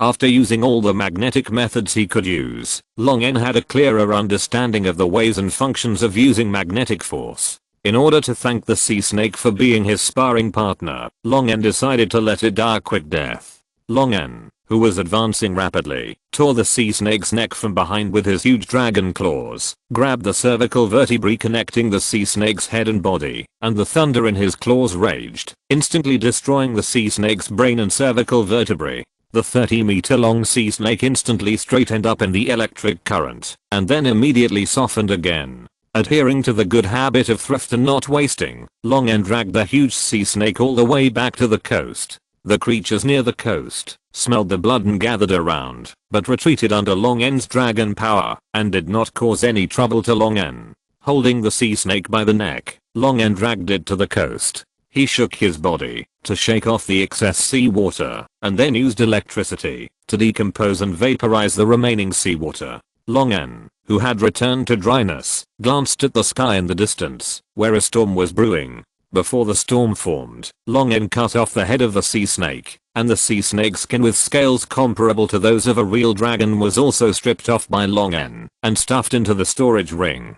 Leaving behind a naked sea snake corpse without a head and scales, Long N turned around and prepared to go to the cave dug by the dwarves to rest for a while. Suddenly, a bolt of lightning fell from the sky. It was originally intended to strike a mountain not far away, but it seemed to be pulled by some force and turned in Long N's direction. Long N, who had already prepared to be struck by lightning, was surprised to find that the lightning actually fell on the sea snake corpse beside him. Lightning as thick as a bucket shattered the middle part of the sea snake's body, exposing its internal organs, and a ball of half-digested sea fish flowed out of its torn stomach. Long N, who was still thinking about whether to taste the sea snake meat struck by lightning, suddenly sensed a kind of breath that made his heart palpitate. Following the source of this breath, Long N pulled away the digested and corroded sea fish and tore open the sea snake's stomach. A cystic tumor on the stomach was broken, and a chalcedony-like crystal-emitting dragon power fell into Long N's claws. Picking up this strange stone with his claws, Long N frowned. Without the inheritance of dragons, he could only recall the books he had read, but could not find any similar objects or descriptions. What is this thing? Finally finished coding. Chapter 3. Chapter 97 Jade Dragon Nest Stone. This crystal looked like a newly mined, unpolished, angular mineral stone, but it was also filled with a strong dragon's might. The sea snake that was killed was still alive, and well after swallowing the crystal, without any discomfort. It was not something harmful to living things. Long N stared at the light blue crystal, and suddenly a large amount of saliva was secreted from his mouth, as if he was facing some tempting and delicious food. Swallowing his saliva, Long N was more certain that this was a good thing. The instinctive desire of a real dragon for food would not deceive the dragon. Corellia and the others should know. Long N decided to return to the dragon's nest immediately and show this crystal to Corellia and Vidalpin. Even if they had never seen the or that exuded dragon's might, it would probably be mentioned in the dragon's heritage. Spreading his wings, Long N crossed the storm mountains again and returned to the territory. Falling from the clouds, Long N flew directly to Corellia's dragon's nest and stepped into the dragon's nest. Sensing Long's aura, the human-shaped Corellia pushed open the wooden door and walked out of the side hall where the human form lived. Is Vidalpin not here? Corellia said helplessly. She went to your territory to fight evil. Fighting evil? Long said with a smile. What's the situation? Most of the population in Long's territory are refugees who have just become civilians, and the rest are nobles who have just been taught a lesson by him. Especially with the laws made by Long, these nobles should not dare to make any unusual moves in a short period of time. This made Long N unable to think of any evil in his territory that Vidalpin could fight, unless she was so idle that she deliberately became an object that easily aroused evil thoughts to fish for law enforcement. I heard from her that it was those human nobles. After they entered the Lord's Hall to work, although they did not have much power, they induced the managers of the newly established city Lord's Hall to issue some decrees that were beneficial to them. Corellia said. For example. Long narrowed his eyes, and his smile turned into a sneer. For example, let merchants in the Principality of Leamington pay high taxes, or collect fees for the construction of the Lord's Hall from the subjects. In the past, levying taxes on merchants and charging various fees to civilians were all normal rights of the feudal nobles. Vidalpin could not stand it and could not interfere with the system of human countries. But now, the former human nobles have become Long N's subjects. Vidalpin, who believes that she has contributed to the development of Long N's territory, feels that she needs to help Long N maintain justice in his territory. She decided to strike hard at these guys who disgusted her. It's only been a short time, and they're getting restless again. Long N sneered. But it's just right that these guys jumped out and gave Long N the opportunity to clean up these scum. I'll deal with it. As for Vidalpin, let her have fun. Long N skipped the topic and took out the light blue chalcedony crystal from the storage ring. Before he could ask, the calm and indifferent face of Corellia suddenly widened her eyes, not caring about maintaining her ladylike elegance, and asked, "Where did you get this thing?" Huh? Long N raised his eyebrows and asked in confusion, "What on earth is this?" Realizing that she had lost her composure, Corellia managed her expression and answered solemnly, "This is Jade Dragon's Nest Stone. Many creatures know that gem dragons such as amethyst dragons and emerald dragons will grow corresponding gems in their dragon nests in the rock and soil, where they live for a long time. But few people know that gem dragons are not the only ones that can affect the formation of minerals. Places where metallic dragons live for a long time will gradually produce corresponding metals. The dragon nests of 5-colored dragons can also produce some special element crystals, but this process is extremely slow and the output is extremely low, almost negligible. This is due to the true dragon's own strong ability to transform the environment or other creatures and the true dragon's attraction to the free element. Corellia's tone suddenly became serious. But when a real dragon breaks through the life level and grows to the level of an ancient dragon, its dragon nest will begin to change qualitatively. The rock that makes up the dragon nest will gradually turn into jade and be stained with dragon power, becoming a unique mineral, namely the Jade Dragon Nest Stone. You mean, this stone comes from an ancient dragon? Longen said in astonishment. At least an ancient dragon. Kirelia answered solemnly. Longen, who was squatting, raised the tip of his tail and rubbed the chamfer on his chin. He cut this jade dragon nest stone out of the belly of a sea snake. Where did the sea snake swallow the jade dragon nest stone? Could it be that an ancient dragon lives in the depths of the storm sea? No, if there is an ancient dragon, how could a low-level creature like a sea snake dare to approach the ancient dragon's nest and take a piece of jade dragon nest stone from the dragon's nest? Either this sea snake accidentally swallowed this jade dragon nest stone somewhere else, or there is an ancient dragon's nest in the storm sea, and the owner of the nest has long disappeared. Thinking of the thunder that conveyed the majestic dragon language in the storm raging on the storm sea, Longen made a bold guess. Could this jade dragon nest stone come from the nest of that real dragon? After countless millions of years, there are still traces of it in the thunder. Such a powerful existence must be an existence above the ancient dragon, and the owners of those voices have long disappeared in the endless time. In this way, Longen's guess is really likely to be correct. What is the use of the jade dragon nest stone? Longen looked at Kirelia.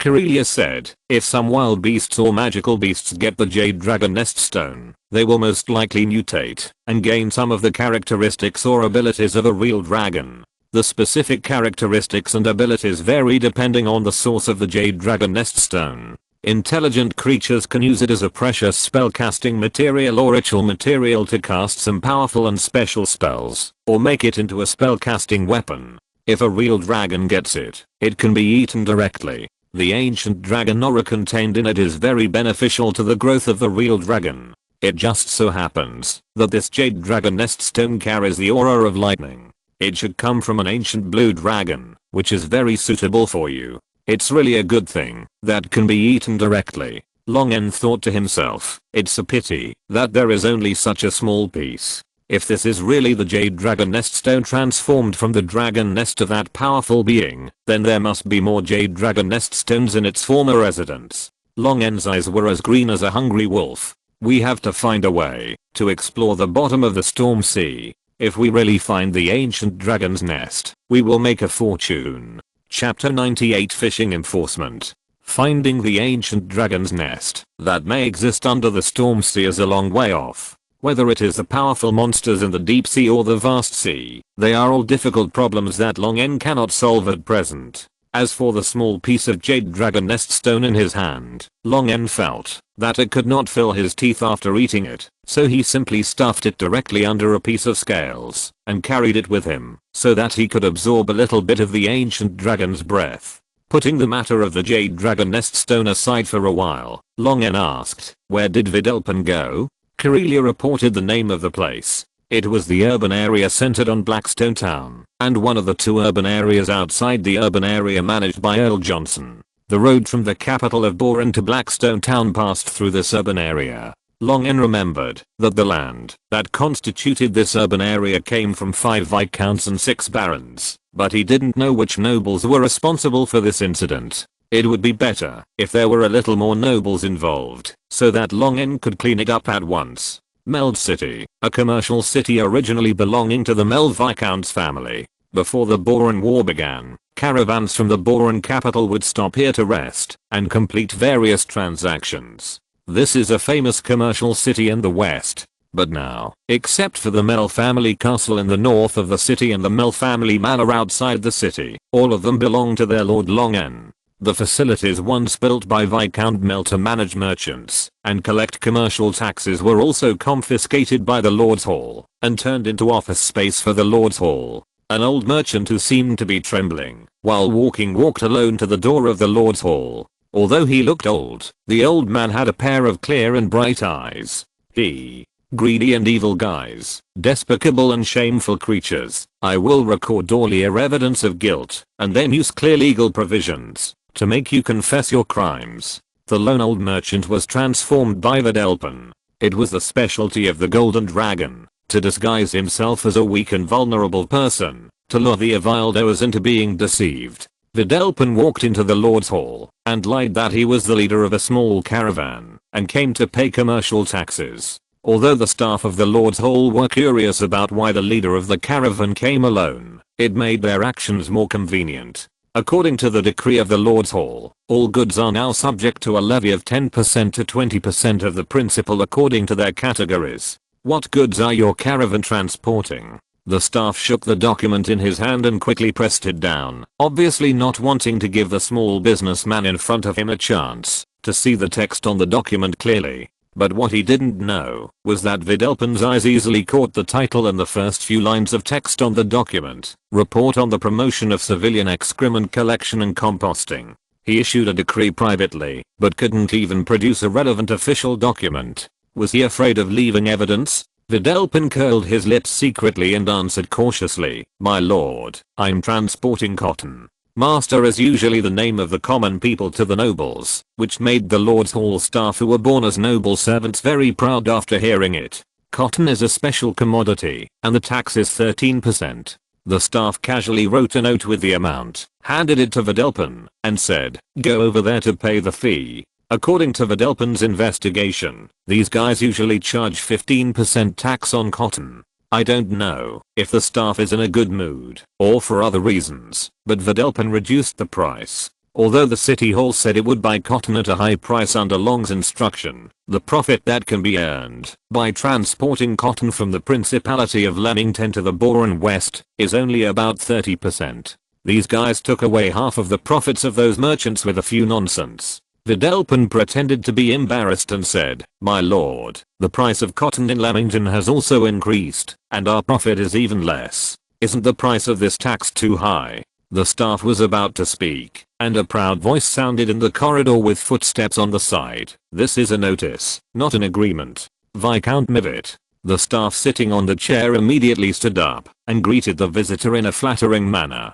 After the territory was taken away, Viscount Mivet straightened his back again, and the glory of the nobility seemed to shine again on him. Viscount Mivet himself did not enter the City Lord Hall, but he sent 7 or 8 collateral bloodlines and trusted servants to the City Lord Hall to take office. With the remaining prestige of the nobles and the offensive of gold coins, Viscount Mivet quickly dealt with the country bumpkin director from Blackstone Town who was responsible for establishing and managing the City Lord Hall. In order to increase his voice, Viscount Mivet also pulled 2 visors and 4 barons into the group. The collateral bloodlines and servants they placed in the City Lord Hall accounted for half of the staff of the City Lord Hall, and those staff members who were civilians or refugees were very discerning to cooperate with the actions of the nobles. Whether it was the promulgation of the City Lord Hall decree or the approval of the purchase of some land at a reduced price, they could be quickly and easily implemented. In this case, the director of the City Lord Hall has been sidelined and reduced to a decoration. The director of the City Lord Hall is also happy to cooperate with the nobles. Having dinner with the viscounts and barons and discussing the policies of the City Lord's Hall and the lords was a great pleasure for the director, who was originally just a commoner who knew a little about calculation. He was so intoxicated that he felt as if he had become a noble aristocrat. Therefore, the City Lord's Hall became the territory of these nobles. Viscount Mivet led a team of private soldiers of the Mivet family, striding with his head held high, like a rooster patrolling his territory. Imitating Long's tone and demeanor, Viscount Mivet smiled viciously and said, "Either pay the money, or get out with your caravan. There is no other way for you to choose." Seeing the old merchant running to pay the tax in fear with the note, Viscount Mivet laughed triumphantly, like a rooster that won a fight. In another corner of the City Lord's Hall, Viscount Mel watched this scene through a small window, shaking the iced platinum wine in his hand with disdain. The middle-aged butler standing by whispered, "Master, the City Lord Hall will soon be divided up by several other nobles. Do we need to?" Viscount Mel shook his head and said, "No, just give the City Lord Hall to them. I don't want to be with fools." Viscount Mel looked at Viscount Mivet's figure, and a sneer appeared on his gloomy face. These stupid guys actually dared to attack the management agency set up by the brutal and tyrannical Real Dragon. They are really looking for excitement, and think they have lived too long. Viscount Mel is sure that it won't be long before all the nobles who participated in manipulating the City Lord Hall will be happily hanged on the city wall by their Real Dragon lords. If you're listening to this novel on a channel other than Fanfic World, it means they downloaded and uploaded it without effort.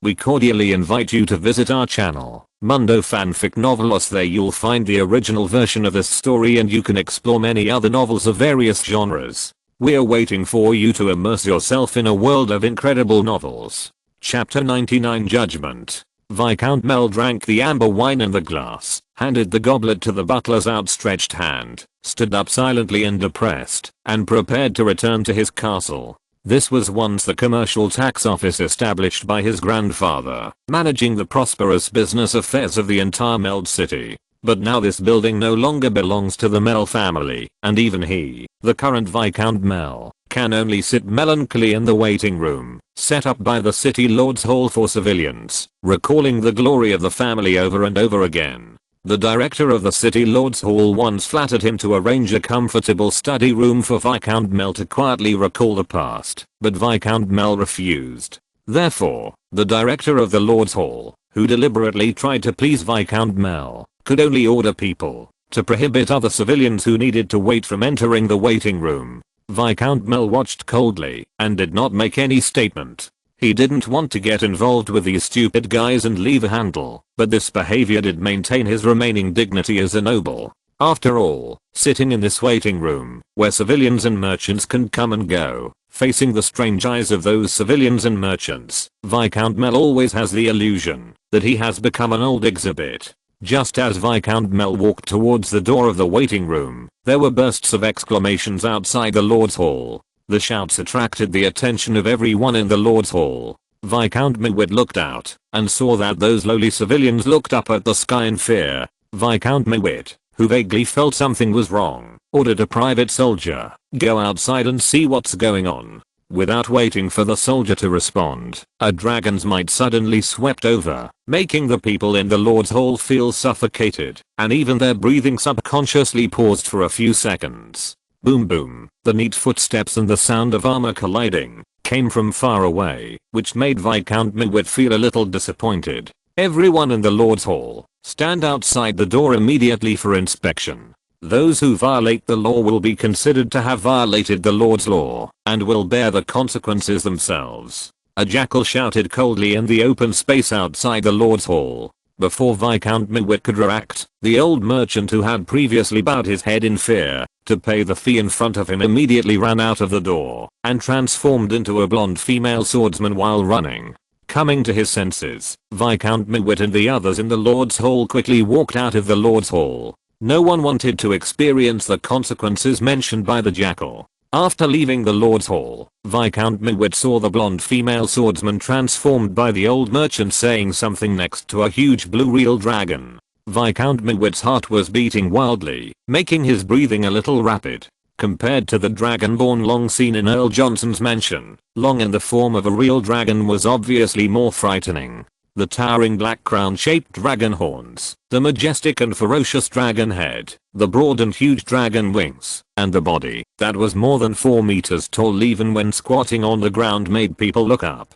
Longen did not disperse the civilians who were both afraid of him and curious about the real dragon lord. He only ordered the gnarls to surround the Lord's Hall. A disheveled man who was incontinent due to pain and fear was dragged to the door of the city hall by 2 gnarls with an iron chain passing through his shoulder blades. He had no strength to shout loudly and could only groan in pain with tears. Viscount Mewit trembled all over, and the civilians watching also exclaimed. The man being dragged was the director of the city lord's hall, a big shot in the eyes of the civilians. But now, this big shot was dragged in front of everyone like a beast to be slaughtered, with dirty yellow liquid and blood flowing. The human city hall staff member who was in charge of recording the interrogation of the jackal stood up palely, holding a few blank papers, and began to read out loud the crimes determined after the interrogation.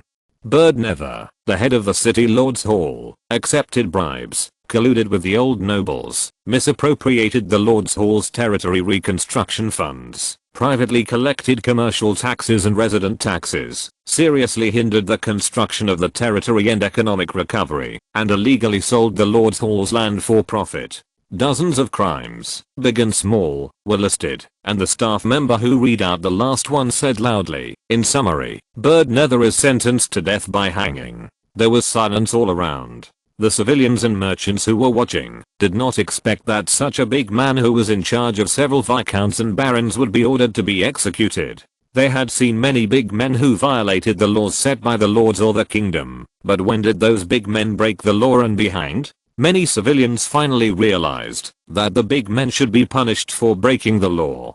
Viscount Mel stood aside, listening to the charges and the verdict being read out, and looked at Viscount Mewit, who was trembling all over. Calmly, the staff member who read out the verdict put the first sheet of paper at the end, and began to read the contents of the second sheet of paper.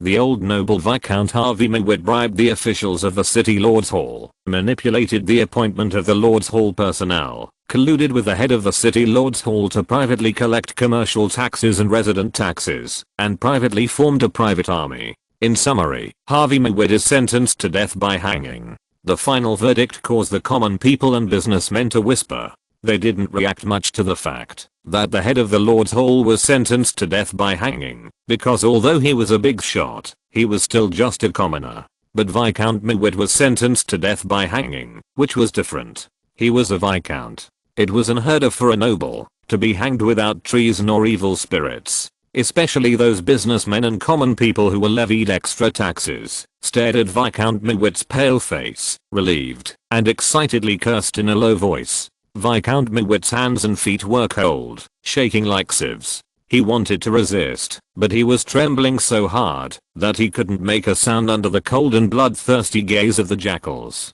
The Mewit family, except for him and the collaterals and servants he placed in the Lord's Hall, were sentenced to hanging. All their property would be confiscated, and all direct and collateral bloodlines within 3 generations would be expelled from the country. Viscount Mewit's heart twitched wildly in anger, fear, and regret, and then he rolled his eyes and fell straight down in the crowd. Viscount Mel sneered and shook his head, looking at the staff who read the announcement, and turned a new page again. In summary, the sentence is hanging. Sentenced to hanging. Hanging. Hanging. Hanging. The names of the nobles and their respective crimes were shouted out one by one from the mouth of the reader, and the only thing that remained unchanged was the final verdict, hanging. Viscount Mel took a deep breath to soothe himself. All the nobles who participated in manipulating the Lord's Hall were sentenced to death by hanging without exception, and all their property was confiscated by the true Dragon Lord. He could even imagine the joy and pleasure on the face of the Lord when he found out that these nobles had made mistakes. The only thing to be thankful for was that his mind was still clear. He did not participate in it, and his name was not on the trial documents. Chapter 100 Opening a Factory. Viscount Mel drove out of Mel City in a carriage. He specially asked the driver to go around from the castle to the east gate, just to take a look at the rows of corpses hanged on the city wall. Among the dozens of corpses that were hanged after being hanged, there were 4 barons and 3 viscounts like him. But they were all hanging there with hideous faces and purple-black skin, swaying gently in the wind, like hanging wind chimes. Slowly exhaling and thanking himself for being alive again, Viscount Mel leaned on the soft back of the chair and closed his eyes, letting the carriage drive west. After 90% of the staff in the City Lord's Hall were executed or used as slaves to open up wasteland, Longen handed the Lord's Hall to Viscount Mel, the only one who had nothing to do with this matter, for temporary management. The entire City Lord's Hall of Mel City was replaced all at once. Only by handing over the Lord's Hall to the local noble Viscount Mel first, can there be enough people who can read, write, and calculate to fill the vacancies and restore the operation of the City Lord's Hall. Longen believed that Viscount Mel, who had remained rational enough in this incident, would not continue to make mistakes like those hanged nobles. But in fact, Longen did not mind Viscount Mel continuing to make the same mistakes. At most, he would just kill a group of people and confiscate their homes again. It was just that the City Lord Hall, which could not find enough manpower, might be in chaos for a while, but Longen had enough time and patience to restore the territory to normal operation. The last thing a real dragon lacked was time. Viscount Mel obeyed Longen's orders in the contradiction between resistance and excitement. On the one hand, he did not want to be loyal to this real dragon lord, and on the other hand, he was excited to be able to manage land that was several times larger than Viscount Mel's territory. The land managed by a city lord hall was not much different from that of a standard earldom. For Viscount Mel, he had brought the family to a new height. For the Mel family, this might still be an opportunity. Maybe this is not bad. Viscount Mel thought, although we have lost the territory, the officials of the Lord's Hall can only manage more land. Except that they cannot be inherited. The officials of the Lord's Hall seem to be no different from the nobles. The carriage went all the way west. Viscount Mel, who was summoned by Long N, rode in the carriage through the clean and tidy streets of Blackstone Town. He lifted the curtain covering the window and looked at the buildings outside the window with emotion. A few years ago, he had made an appointment with other nobles to go hunting in the Storm Mountains and came to Blackstone Town once. Under the governance of Baron Bray, the entire Blackstone Town exuded a sense of decline, but now, Blackstone Town has vaguely become the best town in the West. Viscount Mel didn't know about other places, but based on what he saw now, at least Mel City is not as good as here. Passing through Blackstone Town, Viscount Mel's carriage drove onto the road connecting Blackstone Town and Dragon's Nest and drove towards the Storm Mountains. Great Master, Eric Mel is here. Let him in. The kobold who delivered the message withdrew, and Viscount Mel stepped into Long N's Dragon's Nest. This was the first time in his life that he had entered a real dragon's lair. This experience was quite strange even for humans. Viscount Mel lowered his head and did not dare to look at the treasures covering the ground in Long's lair. Great Lord, Eric Mel follows your call. Faced with Mel's cautiousness, Long N chuckled indifferently and said, I was impressed by you. You even helped distribute documents at Earl Johnson's place. I heard that you were one of the most determined people against me, but now it seems that you have changed your mind. Viscount Mel broke out in a cold sweat and replied, after witnessing your great power and kindness, I completely changed my previous wrong ideas. Long N shook his head, I prefer smart people. Viscount Mel was stunned, guessing what Long N meant by his words. After pondering for a few seconds, he said cautiously, because this land already belongs to you in name, and you certainly don't have to follow the noble code formulated by humans. Earl Johnson, the only one who might be able to deal with you to delay time, has also directly sided with you. We, the Viscounts and Barons, can only recognize the situation. And, from what I know and see, you may not care whether Earl Johnson sides with you or not. You would rather hang all the nobles to keep your territory clean and tidy. Long N's expression did not change as he chuckled. He nodded slightly to signal Viscount Mel to continue. Viscount Mel said boldly, I think that your order to allow the noble collateral branches to enter the Lord's Hall is actually a trap set for the nobles. Those nobles who did not control their greed and desires and stepped into the trap are exactly what you want, so I did not participate in it. Long N nodded. It is indeed a trap, but it is also a test. I'm not bloodthirsty. I treat all old nobles who abide by my laws equally. For example, Earl Johnson manages the Lord's Hall well. Now I have officially appointed him as the head of the City Lord's Hall. Not bloodthirsty. The corpse wind chimes hanging on the walls of Meld flashed through Viscount Mel's mind.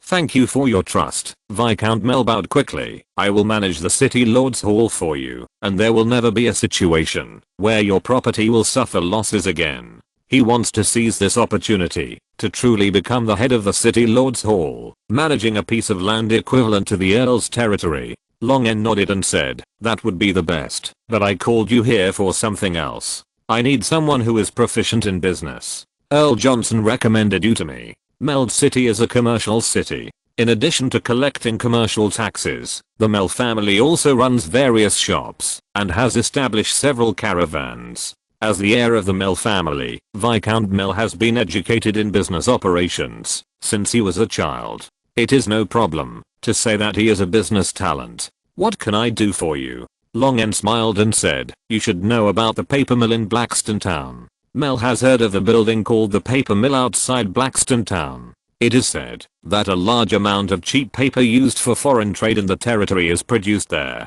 Countless businessmen want to explore the secrets, but the civilians working in the paper mill have all signed a confidentiality agreement sworn to the gods and will not reveal anything at all. My family has developed some new machines that can quickly process cloth into clothes. Just like a paper mill, the price of these clothes will be very cheap. Cheap means huge sales. Viscount Mel is very clear about the relationship between price and market. If clothes can be like the white paper produced in Blackstone Town, it can completely monopolize the surrounding market. I plan to open a clothing factory, but I don't have enough manpower, so I plan to hand it over to you. I will provide the funds and technology, you will provide the manpower management, I will take 90% of the shares, and the remaining 10% will be given to you. Thinking about the paper trade volume in Blackstone Town, even if it is only 10% of the profit, it will far exceed the other industries that the Mel family once had. Viscount Mel immediately bowed respectfully. Glad to serve you. The garbage author is really too tight on time for graduation projects during this period. The graduation defense will be around the 23rd or 24th of this month, which will indeed affect the update. I kowtow to the readers who are following me. I'm very sorry. I was originally going to put it on the shelves on the 15th. I might as well tell the editor to put it on the shelves in June. I will have time after the graduation defense. End of this chapter. Thank you very much for reaching the end. Don't forget to like. Looking for more exclusive content and immediate access? Subscribe to our Patreon. Remember, every like, subscription, or donation encourages us to continue. Thanks to everyone. See you in the next video.